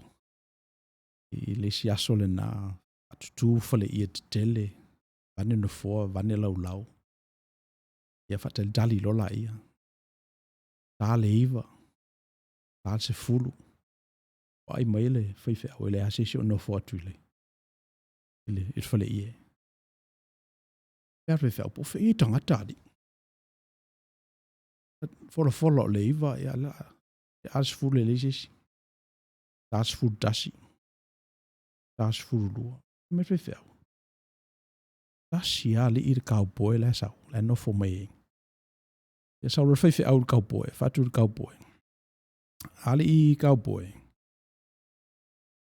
Tele lau te penanga lea na te pena mai. Alu te vai atu lau whai tu lao. Lefa na tasi tangata le I. La sau fautuanga. Mai le kaupoe, te loa. Le o us whai au. A whapea a whawhanga o manu au te latu ai na tasi le manu e show up. Nau tango ala I whawhanga. Mai whai oso le, sero sa o la lea. I aru rwhai au tu te pena mai le launga te le lava.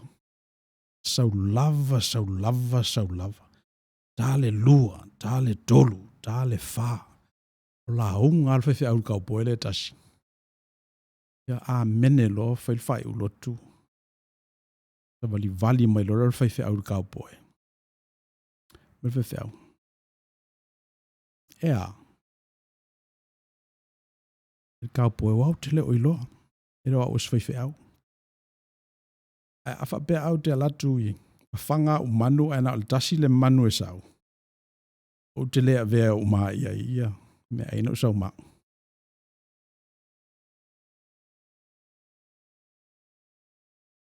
O pe on mea nana whai al whai au I la sonna.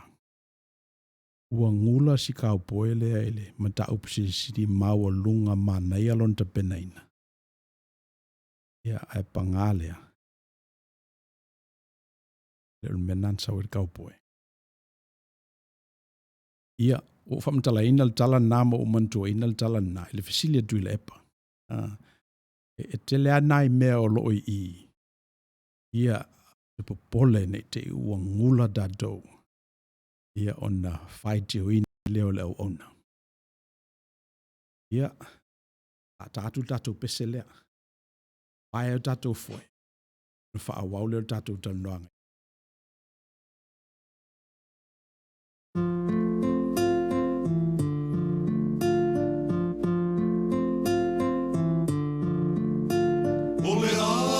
Tanga o le foa o le pongi sai le malama Ia o sami mamanu ferei umalama Pangai le ai o sena te vaia Whaia loa lea o le tangata Tuina tuai loa le manama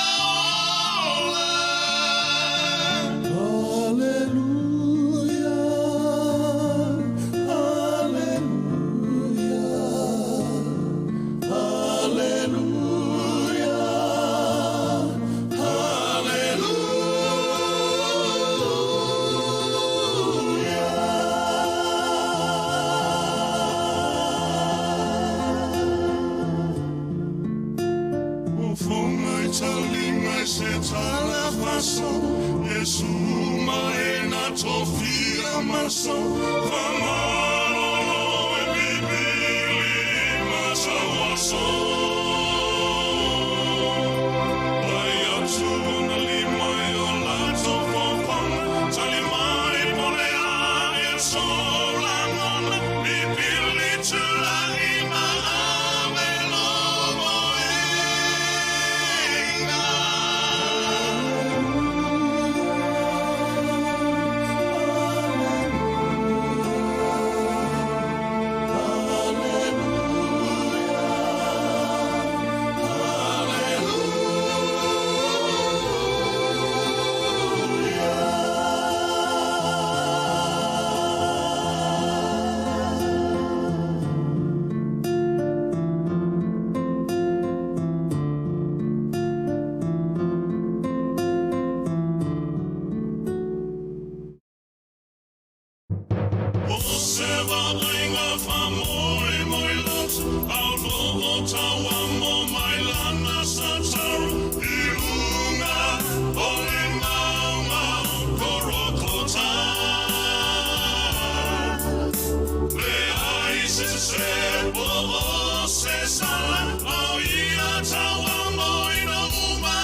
Ia whaftai mo le fisilia tu le epa.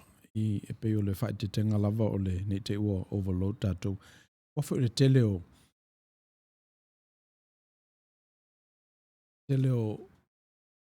pearls le li e pe e whapena. E sia lea whetalainga le li e le iskue le leia peti ngai fo italinga. Whapelan tala e le mai maupenina I uli. O se saunoanga a whai le taimile nei e pa o papa I le whaponga. Ia tala nana whai o dato o li. Walatu le tina ma unau I le li e. Pai se whamalolonga. Talo mo ia. Se le mea o lo popole ai o ia. Pai le li e. Leu te li isau na o mamoea Israelu na usau ai. Atu e tina ia mo ilava. Ilava oe. Ia matou ia ina mea lava e pa u mai. Na o naima moe mea lava e pa u mai le lao ai. Na mo matou. E whapenale winga o le. Ngā luenga le nei. Manuia fo o le atua. E whapenalo na misterio. O te le malama ato tō fo I pe ai se ae tele ai nisi ai titi tasi. Pai pe lava le fina ngalo le atua. Ia, wae le pe lava lo wanganga whaafatai I le nei fo I platform. O se malu o le atua e le malama tatou I ai. Ia a le a ua whau e le whaatonu mai latou o lo o te pueina le nei malai. Ia le whaiona maua tatou whilo inga matangofi. Ia whaatalofa atu fo I le tamaita I on malosi a mai na whai ai. O ia fou le leisiu wao fo I male ese le whale la langa lea. Lo o whaatalofa mai tatou pokalama malola whaftai malola tau atai. Ia ole vai aso la lawa te a. E peo na whai atu ole vaso mua lea walua ila mātou sauninga I lungo le Facebook Live. Ia na whai alala mātou talanoanga fo I la sa ia ma whai la mātou whateita inga la sto nai. A ole I whaia le live I la sa. Ia ma mātou whai ai le fesili po o ame te tauna tuu, o ame taua, o ame tauna vese. Nala iai I la sauninga na msalo fo I la fia to tele. Ia o la sala leo la aso nei o la mātou o salo no lua le na. O tele fo I whautuanga o mātou maua mai I la o whaafonga. E le ngata ia I la tau e fito tonu iai le second Samoan, ma ta whale o le second Samoan. Ia whape fo I to tele o la tau wō mai masani. Ua whautua mai I le aluanga I luma o le service. Pea lava ai pa umi ia le nei lockdown ia I lo manatu e fua I me fo e le tua ia le me ai e te tau male aso. Fua I me fo e le tua ia me whai ngā ruenga tātou te angai ai ia le vau fidi. Le loto le tangata whaasanga I a te ia. Ia o te talo pe lava ia wha ngaina le tua tātou whatawhaita ulanga. Outou iai lona finanga. O le sala la ua vai. Sala noa ai I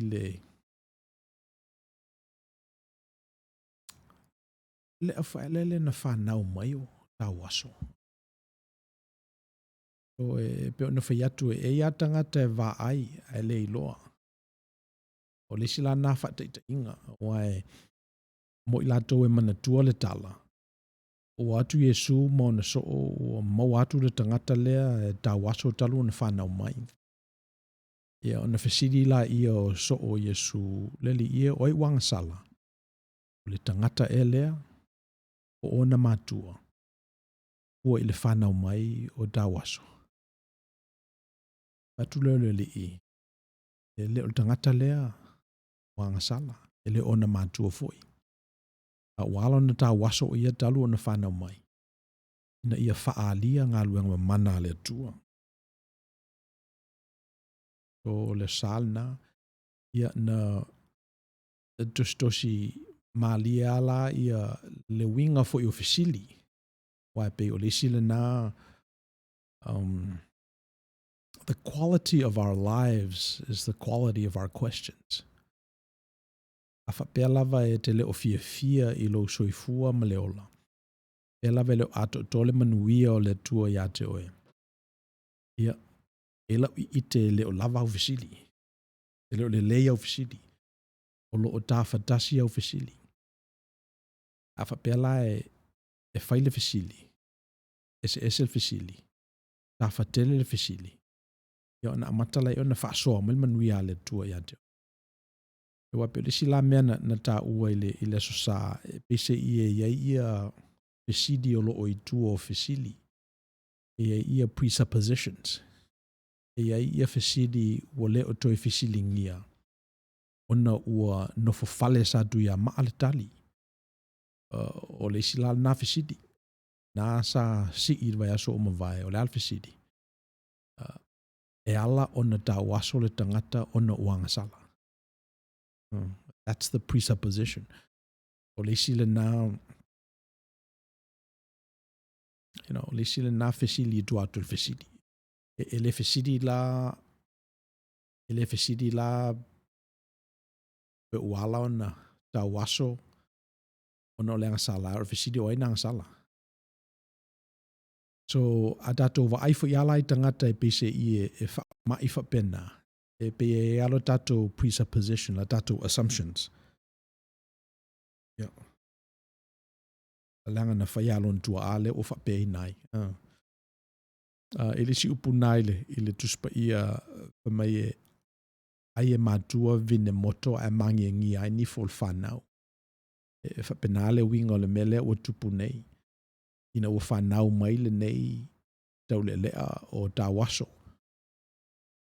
Manatu na sa ai o na matua ia vine moto.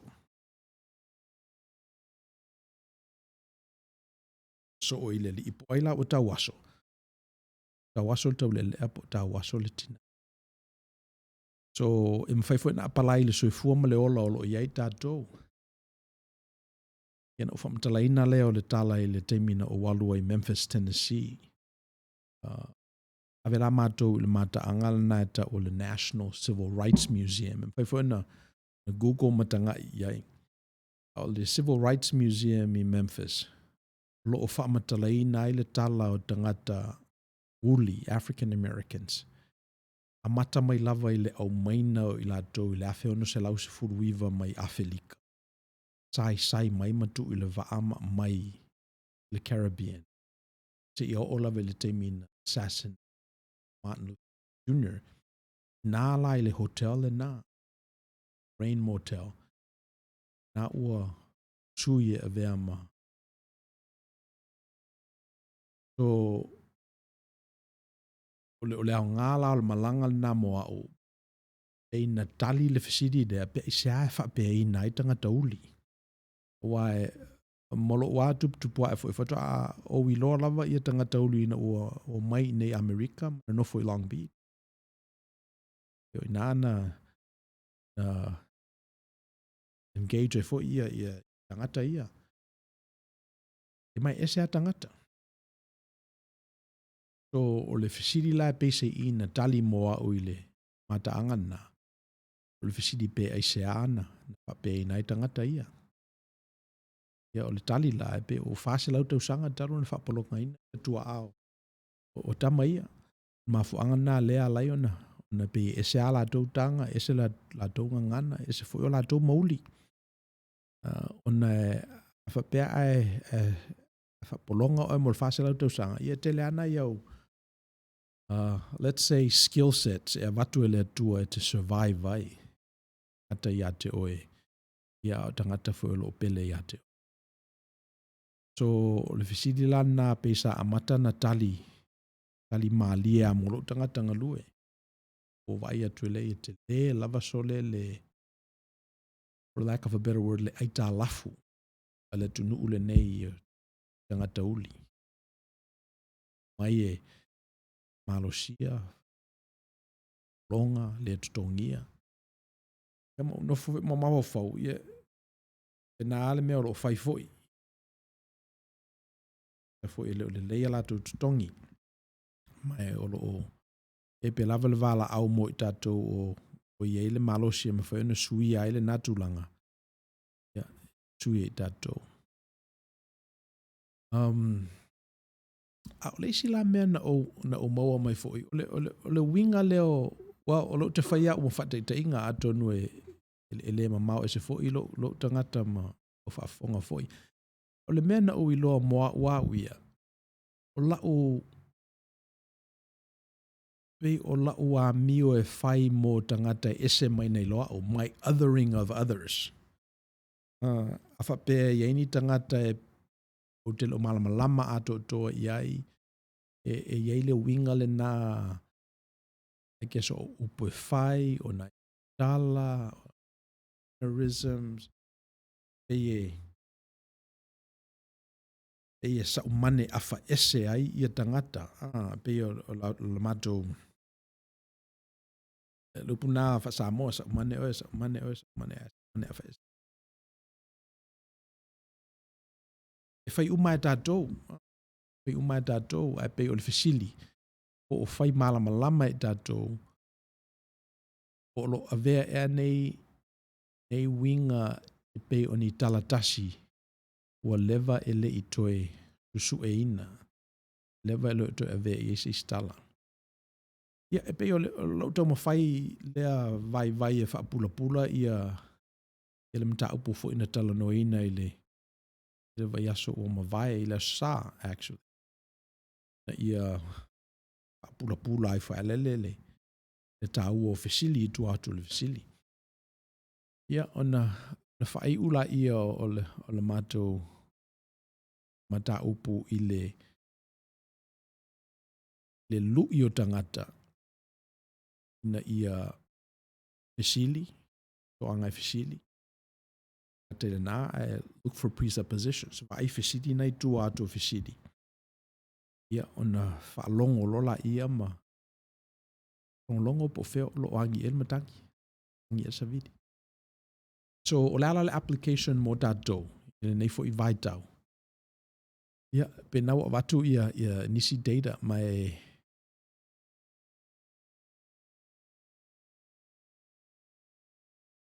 sau nei ala faile press conference a Donald Trump e PCI o na wa matona tapena le tupe i fafo na ia au mai le 2 triliona le si 4 triliona nai tu e fa doi le 1 triliona mai tono le economy e wa mind you the US dollar is the reserve currency le lalolangi ato ia le a print nei ato le that many $1 trillion mai lalo na effect it's inflationary alua i lunga i le tau o met na ua tele tā la limited number of products. E sua vai ai la le malosi o le tala. Pe o le melna e o mafo fautele a iei tangata. Tonu fo e o mafo fau iai, le isa lato me o ena fai iai. So, o mena leo lo o tupu nei.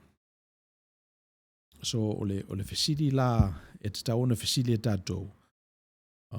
O ai o lo tu le ia le pili lea, o ai ia lobbyist na tu le ia, e o mai fo i lalo i tangata i le fisosani le pele ai. E o fo ina i tangata o lo i Afrika pe ona lato whao ngaina ta la Amerika whatau e suau ue pao ai a lato economies. Ule fasili na sina pena tatou wa. So ole mena leo lo o whiangai nema ma tatou. Wa a tatou wa aila i le tostosi inga o le tala na i le tau aso. O whainela le li i le whenunga. Pala i lona whenunga. I ona nini eila i ona mata. Una whatula i alu e ta ele le ta elenga i se loa. Ia o alu ta waso, o sau, o pula. Ia ona a mata lor ena fisilisili. Wa mata ona a pupula lo lava oe. Fa pesa e ta waso a e le titi a te au pupula o mata. E ese oe. ale toi avea oe matangata e nofo i porkito. Ole sa ma sili i ni fisosoani. Ale avea oe ma le nei tangata pe wa vatu i se mea alofa. Alu ma le atolo lea. Ia, ele fasi faitau le nā fai mai wa. Wa latu nei wa. O fai mai tangata. Ele oe ele sa ata waso ele.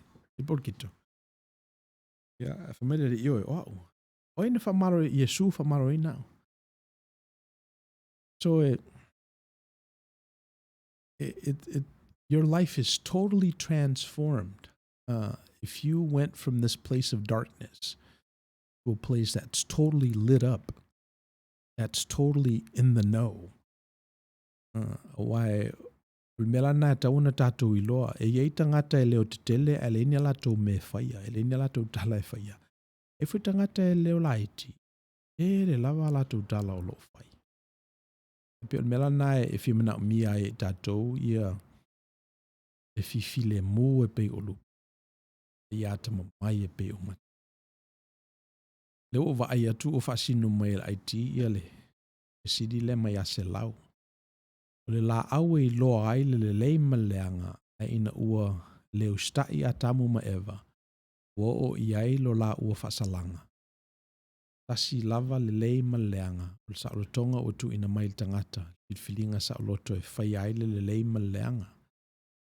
O iai le tangata o ai le tangata le oti e ua sao ni ai e le tua le wha o le tanga ma le ola e wha wavau. Ei o tangata ustai le tua o atu i le ola e wha wavau o tangata le anga ma le ustai le tua tala i se oli. Me olo i ai le whaitangi a we tau whaitangi a we ma le lili wau nifo. Atu vai whaftai e manai. Manai al wha soa se lau. Ia e pe ole tala lava le nā o le tātou whatuatuanga ma le tātou kanona. O te leo i lofo i pe iei seisi whamatalanga e sili atu nei lo le nā. A wā o le kanona ua loa tausanga ma tupulanga o whataitaina. A tonu fo i a muli nei o na tusi i a tātou lau pepa. Ea sa atutu ngutu mai na mua lava. Ina ua tātou o ese mai ana. Mano fuanga i lungo la au. So, o le tala le nā o le tātou whatuatuanga se lau. You won't find an argument from me. E tu sai ma le tātou tala le nā. E pe o la wau tū lei.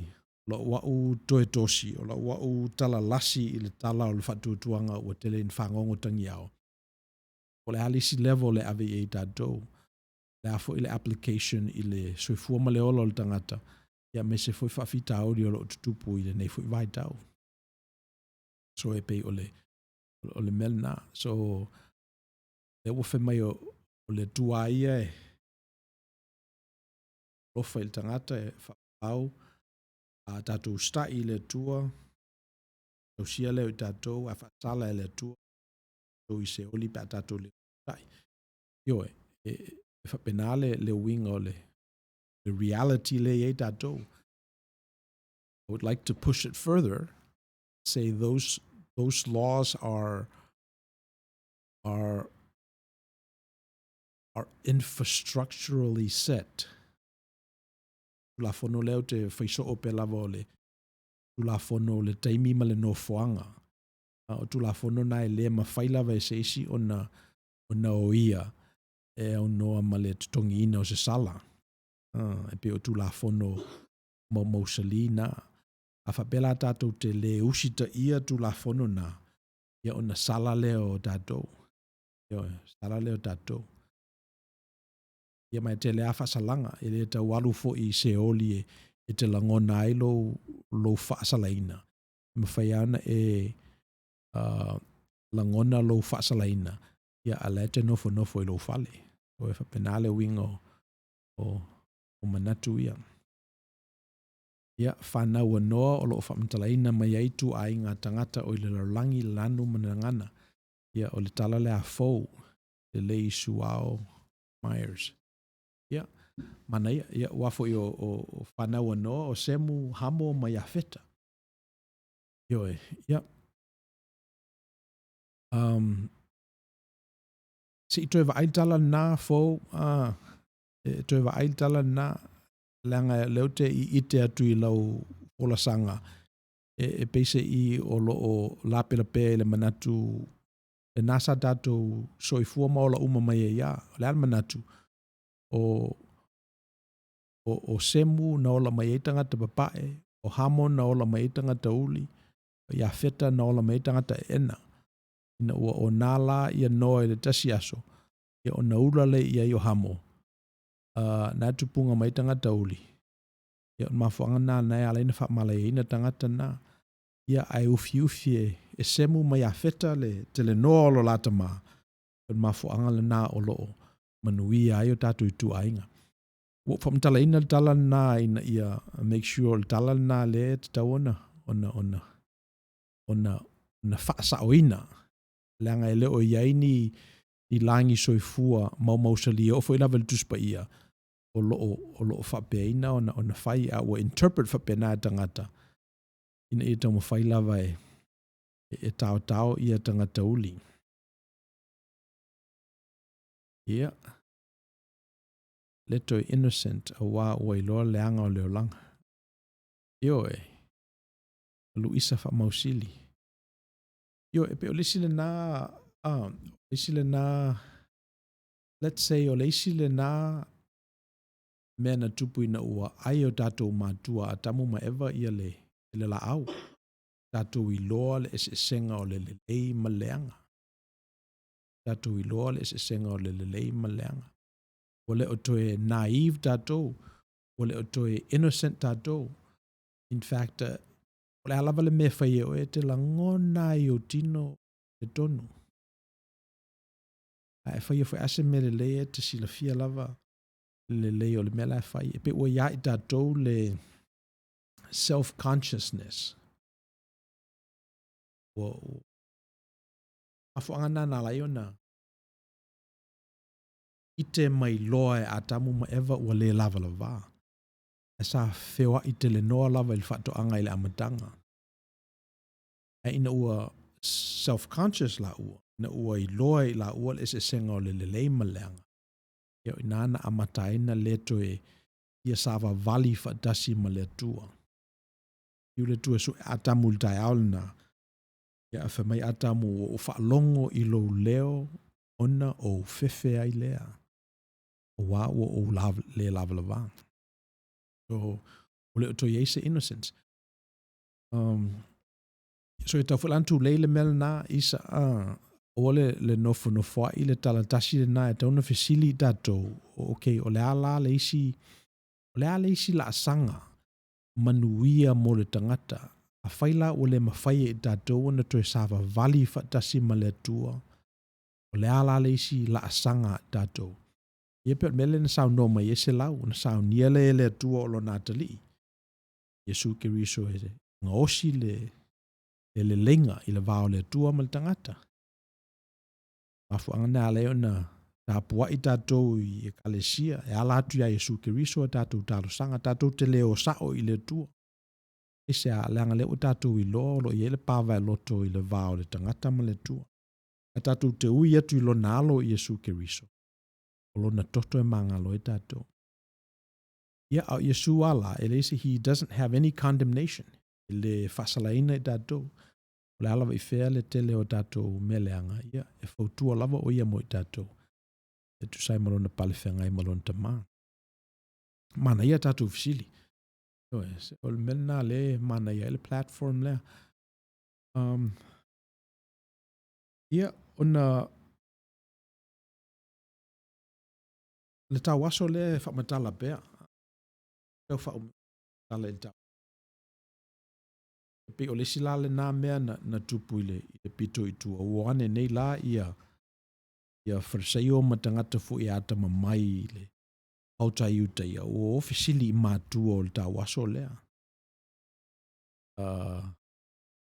lope eni na I transactions na whai e nai mātua a tonu fu I eise anga sala a mātua fua I le tau aso le nei tamaititi tonu e iei fu ini nai ina yang sala o lo tutongi e mātua, watu lafer sa io ma whai atu i mātua o le tama. O tupu le tama. So maua tala leo, tawali wali fifi. Ula o na mata. Pemela ia mātua. Fesidi ai, o fesidi mai ama ua, fesidi e le tama o matua. Pevulu na loto. Anyway, ape atato vaaine ia i tala nei o le whengainga fōu, ma tala o le tuspa ia, ma le tau finga e le li i tangi. Ona tato i loa ele o le manatu lea na tu lea tu fo i tato sessions hua mua. Nal manatu. O le centrality o le tangata. O le tāua o le tangata. O le tāua o oe ma le tāua o au. Ele ona ni a tato mea la ua fai. Ona o lo iai le presupposition. Lo iai le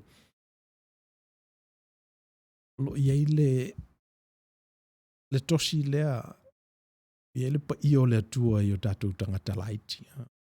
So there's a glimmer of divinity. O mena e se fu ia le kanona tuli manu o le doctrine na o le imago Dei. The image of God. Pa ia i tato i whaatusa o le atua. Mai le nala kanona manatu tuli manu. O lo o whaamatalatala ma manifested le soifua ma le ola o le li. Wa atato wa aila i le li. Ia e whapena lona winga. E whamaya ia o lona tamā. Na usau e whaila ngā luenga lo tamā. Ute leilo e te tauna o iai le fale o lo tamā. Leali i e a whailawa e le mawhai o na ve esele nei puse i o winu ai. A whapela vai e sesi a wala e whaola i nai tangata. Ia whaia le nā leali i e. O ulei loa. O ngase ngase. A whaipe lava lo fina ngalo ai le o lo loto. So e whapele winga o le tama lea. Ma elo manatu e te tau fo o na whapeina o na tato winga ai. O le ala winga. O lo tato wi loa ma le mautinoa o lo tato tūlanga. Pale whengai ma le atua. O tato tūlanga tutusa ma le atua. E ua whamangalo, mawalalo i tato lava. O tato le manatu o se meale nae mau. But we voluntarily submitted ourselves to being to the limitations of time and space. O whai mo i tato le winga o le polonga. Ofo i nātu lo tato soifua ma le ola monisi. Elo manatu so se ta i lava e ta ies whalapu potonga po se atunuu po se company. E te taua o na panu ai nā winga. Tangata e to feo nei tū. Ma e walo nā lofa i tangata. Pa mawa lalo o ia lava. Pai mo ia le winga. So e te la lava noe ma whai ona whapeina i tātou le mena i le tau tuli fo i se ia. Ea oe mata i tai us whalapu putonga i mwhai ana whai lo a inga. Pai pe lava i mātou tamaiti. It doesn't have to be heroic. Pai ana amata i le whasavali o le maile. Ave la pisi. Pai lo moenga. Se lulo ulu. Nei me lai te whapena. Amataro lava ona e conscience. Pai lo lava amataro lava ona e sila fia le atua i mea uma lava e o oile me whatau waa. Mataro na whau lo tangata ei o le atua. I lau tangai fo i le theology a le i o aso ngata ai e pe penale me o lato a vea i ai e le doctrine lea. Ia e pe ono whaiatu. Tato wai e le ni atua. O le atua. Le winga lao lau tala e le tato ni atua. E ele teimi e umai le ola. E teimi e toe fo i ai le anga le atua. E o le tingi, o le winga na lau tala. E a whapea ai tato te pā ia le tū pāo lona la ei. ia e lava matatoe le nā mo i na tātou sii apa au whape o ai atu. Tātou overcome le coronavirus. Okay. Ia, si tāmail tātou peselea Vera on wauleo tātou tanuanga i leisi tū whaftai.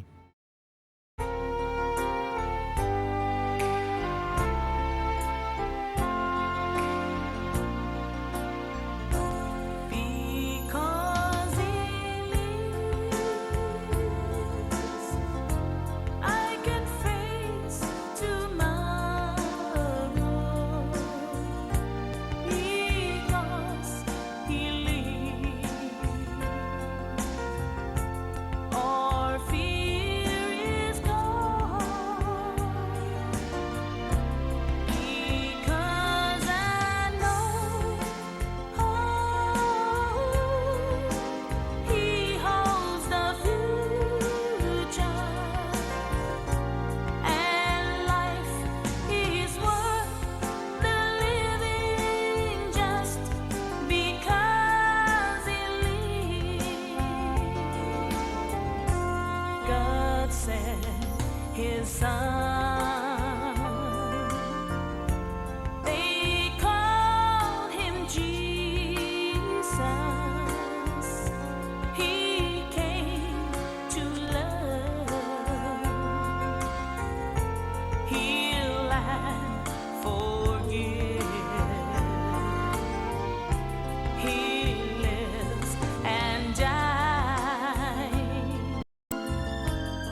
Le si la tusi e va lua mal tusi lea na tatou mafofau ia i le tala i le pidi. O le tusi la paulo le kalesia i Efeso. Ona ta upo 5. Mata le feitau le upo 8. Mai paulo ia Efeso. Wasa o tou pouliuli ana mua. A o le nei ua o tou malamalama i le alii. Ina save vali ia pei o e ua malamalama. Wa o le fua o le malamalama o le anga le lei umalava lea. Ma le amiotonu. Ma le whamaoni. E su e o tou pe se ase mea fie ia i le lii. O fo i tou te amio fatasi mga luenga le ao ngā le pouliuli. A leo na o tou o meia ia mea i le malamalama. Wa o mea o whaia wha ilo i latou. O mata ngā lava o na tau talatala i ai. O mea umalava ua au mai le malamalama o wha alia. O mea umafo i wha alia o le malamalama lea. Ise i olo tu ufa whea ngai e le apostolo Paulo le pouliuli mal malamalama. Wa pe o le mela nae e va lua ai le whaitau lea le tusi Efeso ma le tala i le tawaso. Wa pe olo i ai le physical blindness i le tala i le tawaso. Ia ai olo i ai le spiritual blindness i le tala lea i Efeso. So whamaila ia le apostolo Paulo. Sa o tau pouliuli ana mua. Au le nei o tau malamalama i le lii. Lona winga so seisi lava na te iloa le alii. So seisi lava na te malama i lona winga tutusa ma le atua a peita ina wha maulalo o ia e ia lava. O whanau i le tina. So seisi lava na te ite i le mea whaia le lii pe ai i nei whatasi mai tātou. Mai la apostolo ona ia te o tou lea o le malamalama. O le o toi pouliuli o tou e pe ona ia ana mua. Ia on wha malosi ma leo le apostolo. Pea lava e tu te o ai fili o tou pe tu te sa vali le malamalama po o le pouliuli. Ia li lifa lava la tou whatoa whala inga i le nau e sa vali le malamalama. On whamaila ia o le apostolo le whaupeiva. O fua nei o le malamalama, o le anga le lei umalava. Le anga le lei. So, ese mwhai fo lava na e pongi sama e anga le lei le te medasi. O wa le mea na ia o le mei i tutonu e ilona manifestation i fafo. Anga le lei umalava. Amio tonu. Mena na tato umie ia le mele keep your word. Ta ule teimi na. Amiotonu. Amine ele ole amiotonu ato tole na e amata ina. Wa afa pele amata ina o afela amata ai. Pa pe pa ula walau saunoanga malau feta lenga. I teimi uma o afela e ato toa ele amiotonu e amata ina. E mal fa maoni. Ta uol fa maoni. O fua na o tangata o loo ili malamalama. Amiotonu. Angalelei. Ia mal fa maoni. On famelo le apostolo Paulo ia o tau su e pe se ase mea fie ia le li. E fo lava no tau su e po fe se mea mawaile fie fe se mea mawaile manuia. E tau fo fa penao no tau su e. Pe se ase mea fie ia le li.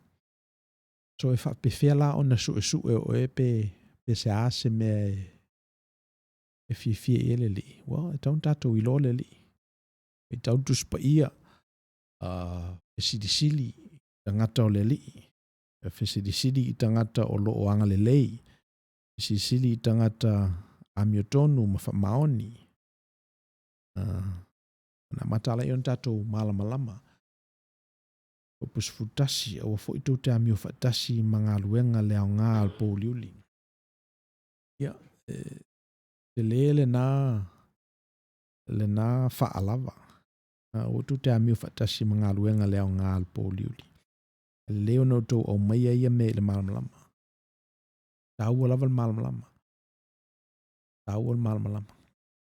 Ia, ai pe te mana tuaina le tala i le whainga i le atua o le langi le amatanga. Whamai tu ese e ia le pongi sāman malamalama. E nai malamalama te tele, ma malamalama la iti. Malamalama te tele e le la. Malamalama la iti e ia masina ma whetu. E le tau malamalama tele oe. Pe o le mele le tau e te uwha pēr tele tangata se. Elo manatu, na oa, elo manatu e lea ia se tangata e le malamalama. A paule fesili pe se malamalama tele, pe se malamalama la ititi. Pe se malamalama e pe o na malamalama le la, pe se malamalama e pe o na malamalama ia la masina ma whetu i le pō. So pe o le sila nā mea o te i ite e le ave esea e le atua le pongi sā.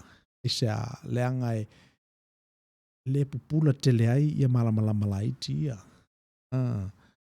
E ala ona pupula tele malamalama la iti ia. Ona o la pupula i le pongi sā. Awa e le iloa i tātou le malamalama la iti ia pe a malamalama atoa ia le larulangi. Ma e pe whapenale le winga o upu nei e la apostolo Paulo. You know, a e no whamatu stosia na iloala ia. O na iloala ia e fina ngalo malia le tua il tangata. Ele whaasala ele tua il tangata. Or at least ele whaasala ele alii o Yesu il tangata. O le tua ia o le tua. Uman whailtatou tala ele mena ele sao i eisa tātou upu. Elanga o tātou ai o tangata. O le tātou lea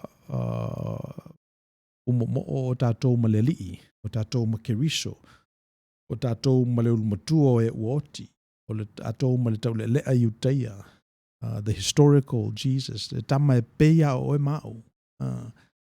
O le tamalana e whaia tātou tala vāvala lata. Ia atu pe pea le wha maoni o le tua lātou ia ma le whai unga e whaia e ia. Pe o mena nā lena tau so atu ai Paulo. I andustusinga o mai le ngata fo ia Efeso. Whamai Paulo ota me uma. O maua keriso. When Paul had this fully formed Christology, there was nothing left. There was nothing left for him to explain outside of Christ. Because Christ has climbed this set of stairs all the way to the top where Paul couldn't even begin to fathom what else is left. So ole palefeangaile na aleli o Paulo ma keriso. Mai tangata tusi tala mafaufau loloto. Awhapea e tusi o ese luo vai tolu o se tusi. E te tau na tau le tusi o Paulo. Le tau na tau o se tusi pa ia po se moli mau ia keriso. Lea e tau na o ngā te tonu le tangata lea na tusi o maale te leo le tusi ma si i umale ma mafo le venga. Mi Paulo lea ai. Mai Paulo keriso lava me oma.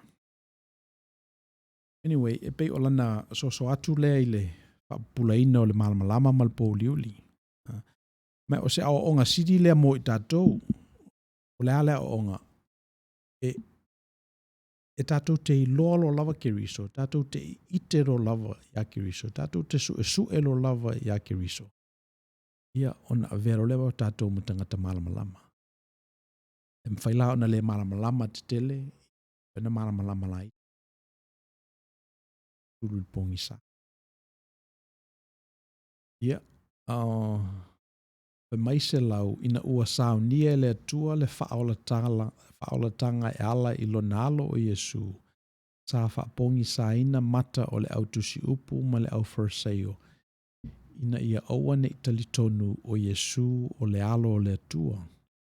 Awa ua uma na sila fia le atua e tatau o na whaataunu uina le whaasataroina o Iesu. Ma whaamalingi lona toto. Ina ia whaamangaloina ai le lalolangi ana ngasala. Okay. A lea sa whaapea atua I Iesu ina ua ilunga o sa tauru. Ua taunu ule fina ngalo o lon tamang. Ia mana ia whaasoa se lau. Ioe, ole e pe ole vaenga le nā ala tātou kānona. Ole whaapupulanga fo nā e pe o na sau noma i se lau. Ia, tusa fo I o le tūlanga o lo iai. Ia pe o la ua tosi ma la ua o tūlei. Ia, se toe tangai iai. Ia mawhai ona. Let me just tell this about let me just tell you this about la wa fu isa vali vali. La wa fu isa vali vali. Wa tele ni va venga o fai ele tu lo uolanga. Mai o tele lo se singa ruenga o tauna to fai ia ima fa o ngata I me to o le soifua o le olanga. Tu sama le talai o le tala le leie Iesu Keriso ina e mau e tangata. It's a worthy cause. Matala fo I lo ainga. So solo tua isia o lotu. Ia le o tula I mele nei malaya mawhai ona tātou tala noe le ke lope atoa. So e pe o le mele nā leo o lo ua ia iau. Ai pe o lau fesoasoani mo e le ngata ia se lau a mo I tātou uma. E tau fo ona sa ili le mele nā mo oe. Sa ili po le ase mea e whaapea ina lona vala au ia te oe te tua I lunga I le tai au yaso uma. O te toe o lo soifua. Ia mawhai se tanga, mawhai se upu, tusi se tusi, watu ni manurauti. Ina ia, it gives you a purpose. It gives you something to live up for, to get up in the morning and do. Awai, e whapenale winga ole taupsisili mga luenga leo lo tau mwhai e whai. Ia owane I tātasi, owane I tausi whaatupua, ia tupu pēa lava le whaali mai o le atua I le tangata. I teimi e te tauai. Ia e pei o nai upu lua nā e whamarosia ai lava ia le ngata self-study, but also self-thinking. E le teimi le nā e te māwhauwhauina ai ni māwhauwhaunga na amata e oe, rather than regurgitating māwhauwhaunga o istangata. A tonu fo e tau tātutusa ni o lava māwhauwhaunga. Ia e whaonga e oe māwhauwhaunga o istangata e pei e whauwhau ai lunga. A le mela leo te mana o ina ia o iai fo ia oe o le fo I tau mawhai iai. Ina ia whau lava I le teimi nei, ma whau whaatasi ma le nganga o le tua, ma whau I mea o lo o maua. Ina ia langona e tangata, le iai o le tua. Wa te manatu o le mea moni lan mena. Ia. Nai vai vainga na, let's see. A whai atu la tātou news, whamai ia vira eina ia tātou tala ia mai Samoa ma manu mamau. Ia ona wha awau leo tātou po kalama ilisi tū.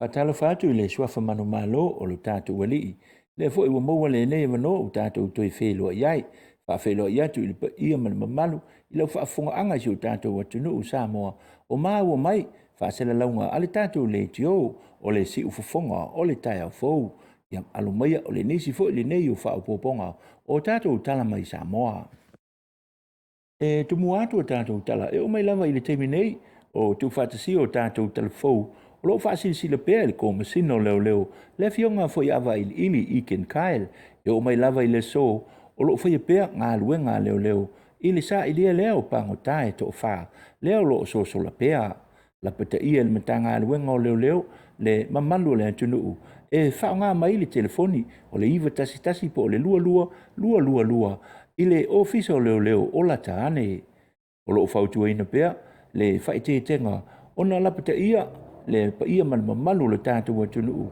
ia wana ila lata pe fa tala no inga se tasi ia nei pango ta ono ole mata utia male le saunga le mu o molianga o lo molia i lato nei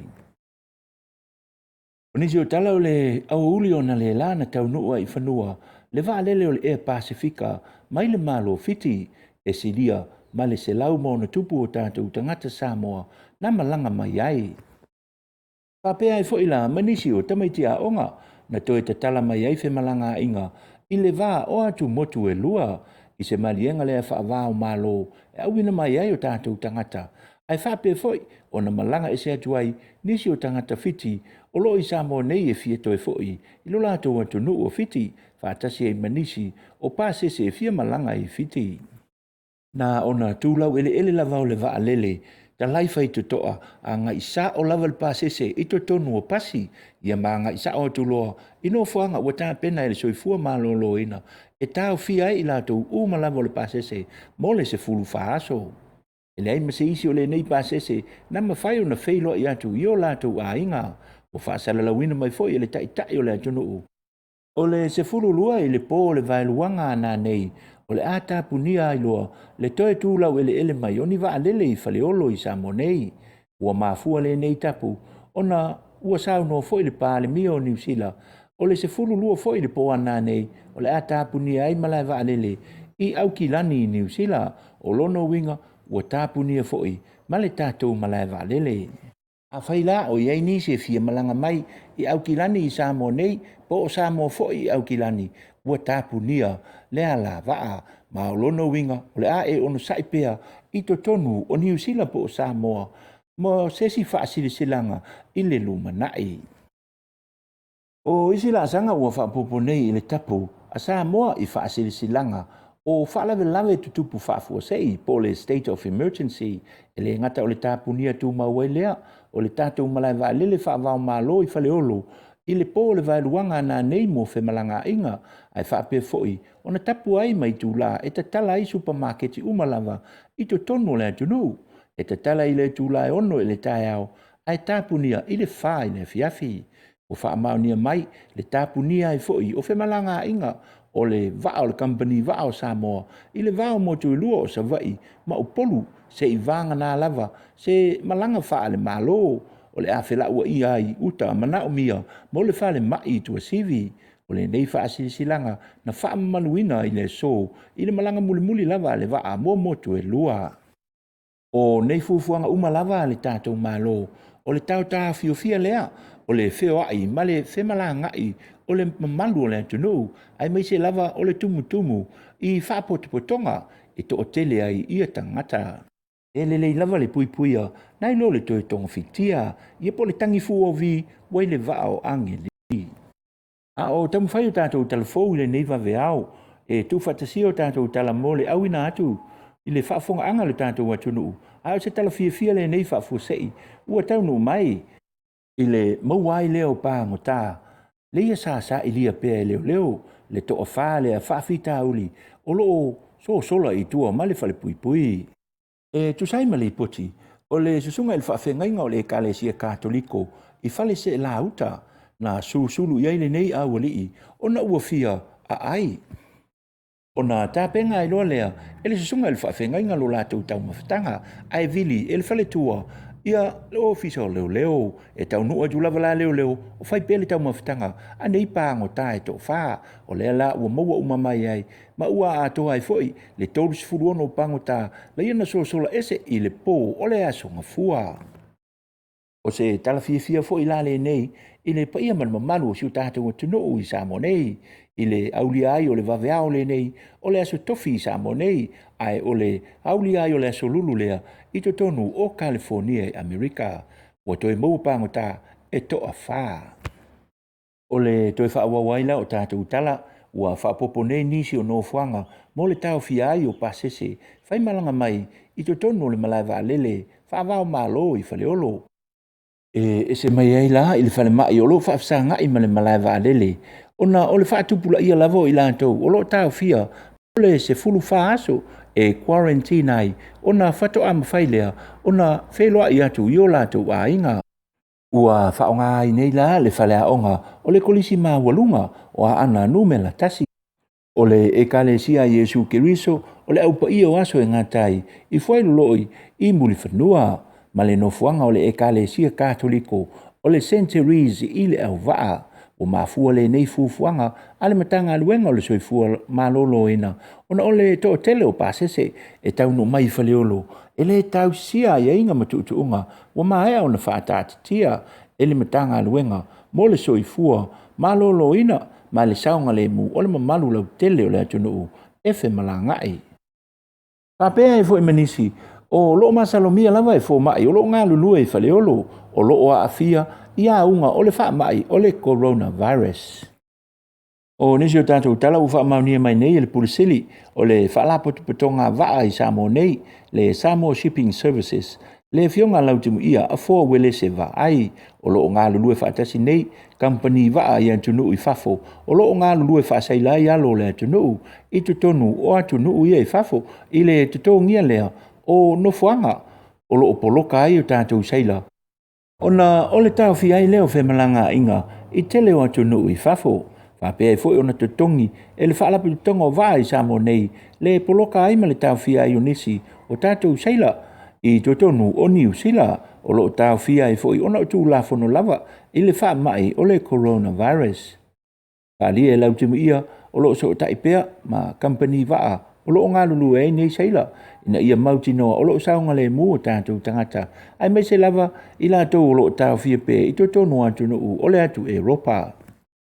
E o mai lai le temi nei, o tele na fo i mai le tele o nisi o saila, au isi o lo poloka pea, o na o tūla fono o nisi atu nuu i fafo, e au fi ai New Zealand, au se tālia, male atu Europa.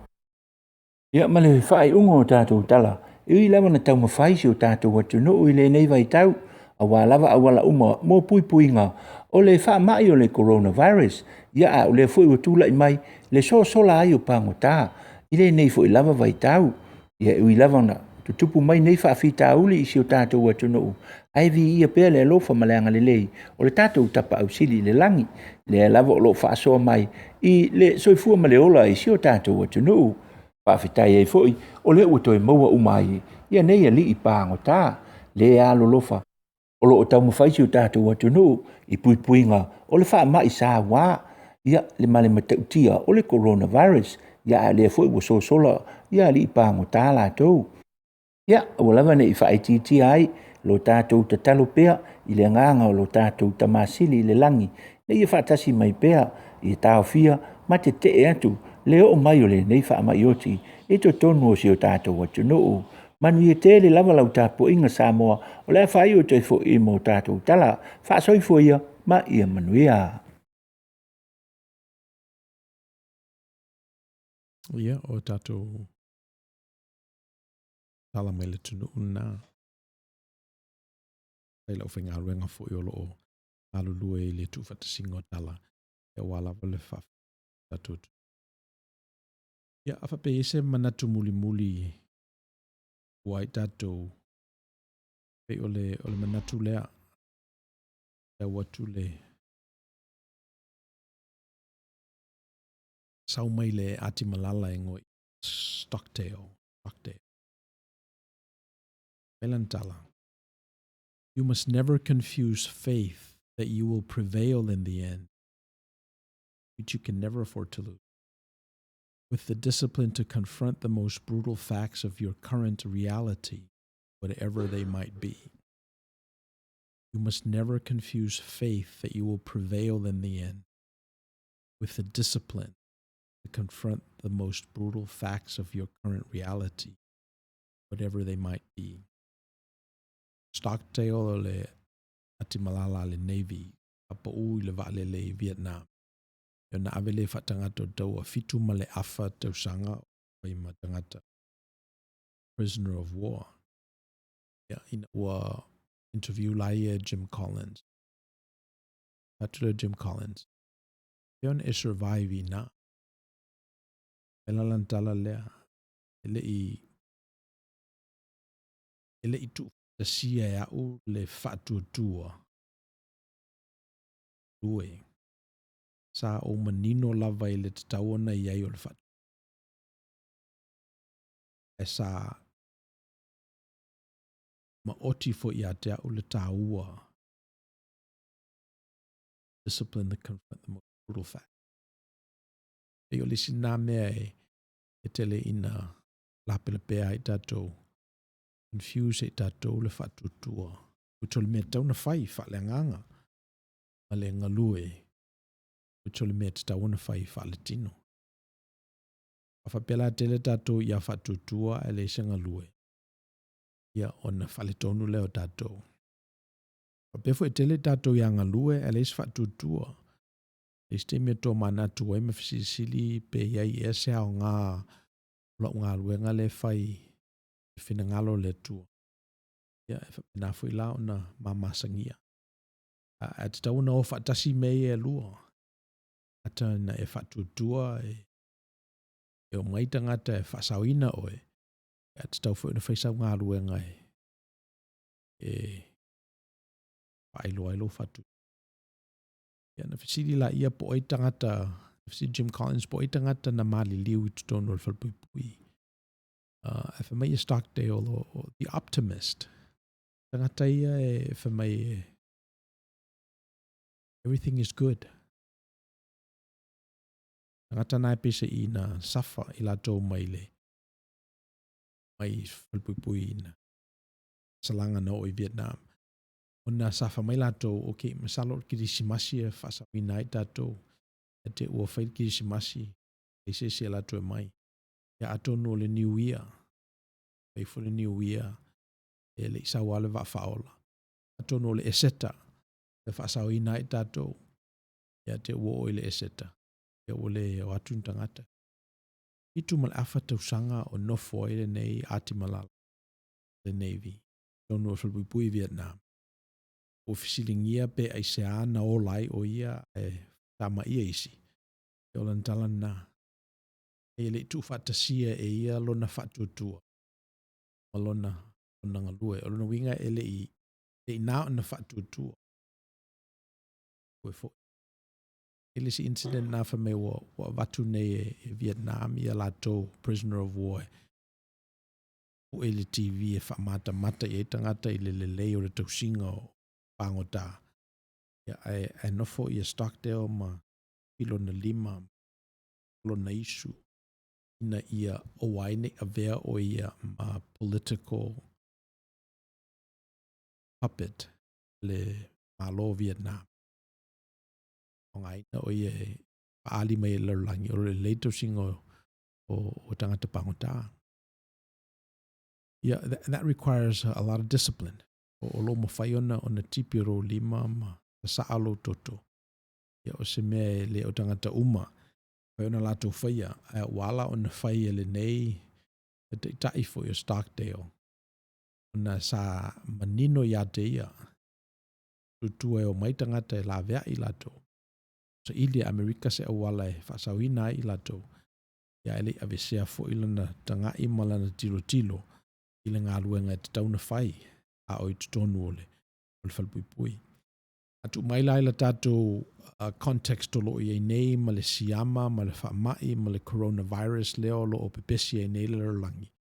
Ia mwhai anu tātou te li tonu e maua se vaccine I le si ono I le. Well, tolu I le iwa masina. Pēn tātou whatutua ma lafo seu I ai lātou o lo te penaina le vaccine. E pefo ina whaasauina I a tangata mai le polio. Ia ai le te tawa o na tuola tātou nafa a tātou ngā ruenga e tauna whai. E tauna te tawhina lei ia a ao ma fufuru lei lima. Ma whao ngā sanitizers. Social distancing. O le tutu vāwalalata. E te mai o te alu te ngā lue nei pepesi wha mai. Ia e mawhatua fwoi matale. Ia mawhatua matale I ini. Ia o mela nā e mawhai ana whai e tātou. E mawhai fwoi ana whai e tātou voluntarily. A leo tātou I lor mea tauna whai. Ia e whatalitali e le taimi e lawe ina I tātou mapasi atua I le nei siama. Nei virus. Ia wane I a whaina nisi. Ia o nai manatu lua nā e whaai ua le tātou taimi. I lo nganga fifia ma lo nganga whaaftai. Mo I lātou lo mwhai ona mau mai le tātou prokalama I le nei vaiaso. Ia e manuia tel whaasau ngā le tātou o tunu I so se mea o lo nopia I ai o tātou tangata. O lo tau o ono mispo wena Tagaloa. Ma I o tau manuia.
Le tautua whaiwhaipea le El Rupios Junior Canceria Market i le ai o Long Beach o lo o tautua ina o e Samoa i le fitu aso o le vai aso. Te tala i le valu le tai au se ia pa ia le iwa i le afiafi. Whaatumulia le maketi i so se o loa Samoa e te filifili ai.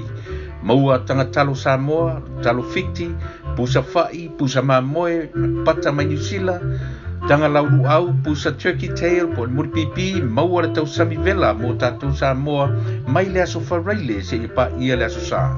A o le tau sami Mexico la vai ia te tala i le fitu aso le vai aso. Ma neia fo ia e whai te swinga o le tau sami. Ioe, ko ma te isi le talo ma le whaspoi masima a e alo ane i se tau sami Mexico e wha masani ai. Pa tonu se po a vela ia po le sais tu mo aso whanau ma so se aso wha ilungaina. A fia lafo fo i se tupe wha momoli i Samoa ma so se atunu o le lanolangi. A wani ngalo, o lo iai fo i tutonu o le El Rupios Junior Market ia le au unanga le Vico by Western Union Money Transfer. Le Western Union malana au unanga malana tautua ua loa tausanga. E lafo nei, e maua nei, e uma nei fo i lona wha au ngaina. Manatua, e afe ane i le El Rupios Market malana au unanga le malolo i le fitu aso o le vai aso. O le tuatusi 5 tasi o Long Beach Boulevard, Long Beach, California 90805. Ia pe telefoniane i le telefoni 5 fafitu tasi iwa valu. Fesili mo le lipule o Ruben Gonzalez ia po le tamaitai o fou le leisi uawi maies. Manatua le au nanga yo hello El Rupios Junior Market i le fitu aso o le vai aso.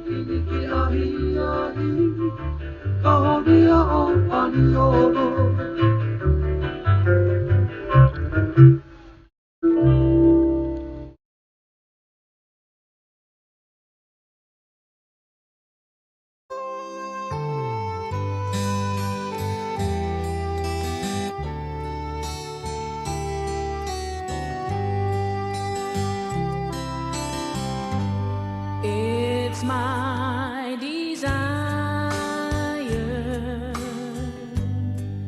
to live for Jesus. Talofa Lava. I am a Samoan funeral home owner in the North Bay, San Francisco, Sacramento, Vallejo, and all over the Bay Area. I would like to let our islanders know that we have a Samoan funeral home owner in the Bay Area for us to help with the services. We can transport and travel all over the Bay Area. We can transport to a choice area of your services. We all know that it's a big thing in our culture to do a funeral, or we call it celebration of life. A celebration of life costs a lot of money. We have a package called Pre-Need Funeral Arrangement. These package offers services that will lock the price or lock the inflation of your funeral of today's price today for the future. For an example, an average funeral nowadays all over the world could be so costly. As Samoans, we do a lot of falolongas. Then we are looking at $4,000 up to $25,000 or way more than that. Every 10 years in the funeral industry, it doubles up. So if your funeral is $10,000 nowadays, in 10 years it will be around $20,000 and so on. So again, the package we offer, it locks the inflation of today for tomorrow. We also have packages for walk-in loved ones if they need our services. Funerals are very costly, and as a funeral homeowner, I would like to let our people know that we can help you. We all have seen a lot of differences with the deceased loved ones at times of tragedy because there is no preparation. A lot of people are looking at GoFundMe, car washes, or beg the churches to help out. Please do not let your family be a part of that. It is not a great time for your family to do an organization.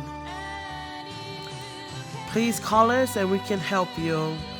Office number is 707-652-2359. Office number 707-652-2359. Cell phone number 323-317-8108.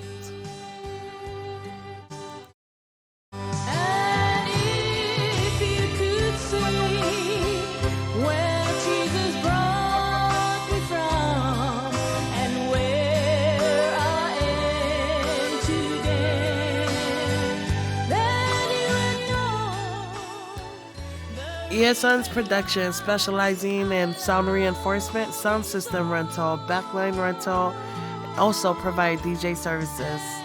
If you are hosting a event, wedding, parties, anything, and you need DJ services or speakers, please go ahead and contact ESN's Productions at Tueni Nu'u at 562-338-1102. They are located in Seattle, Washington, but depending on your event, they are able to travel. Please go ahead and contact Etueni Nu'u 562-338-1102. Email 5starprosounds@gmail.com.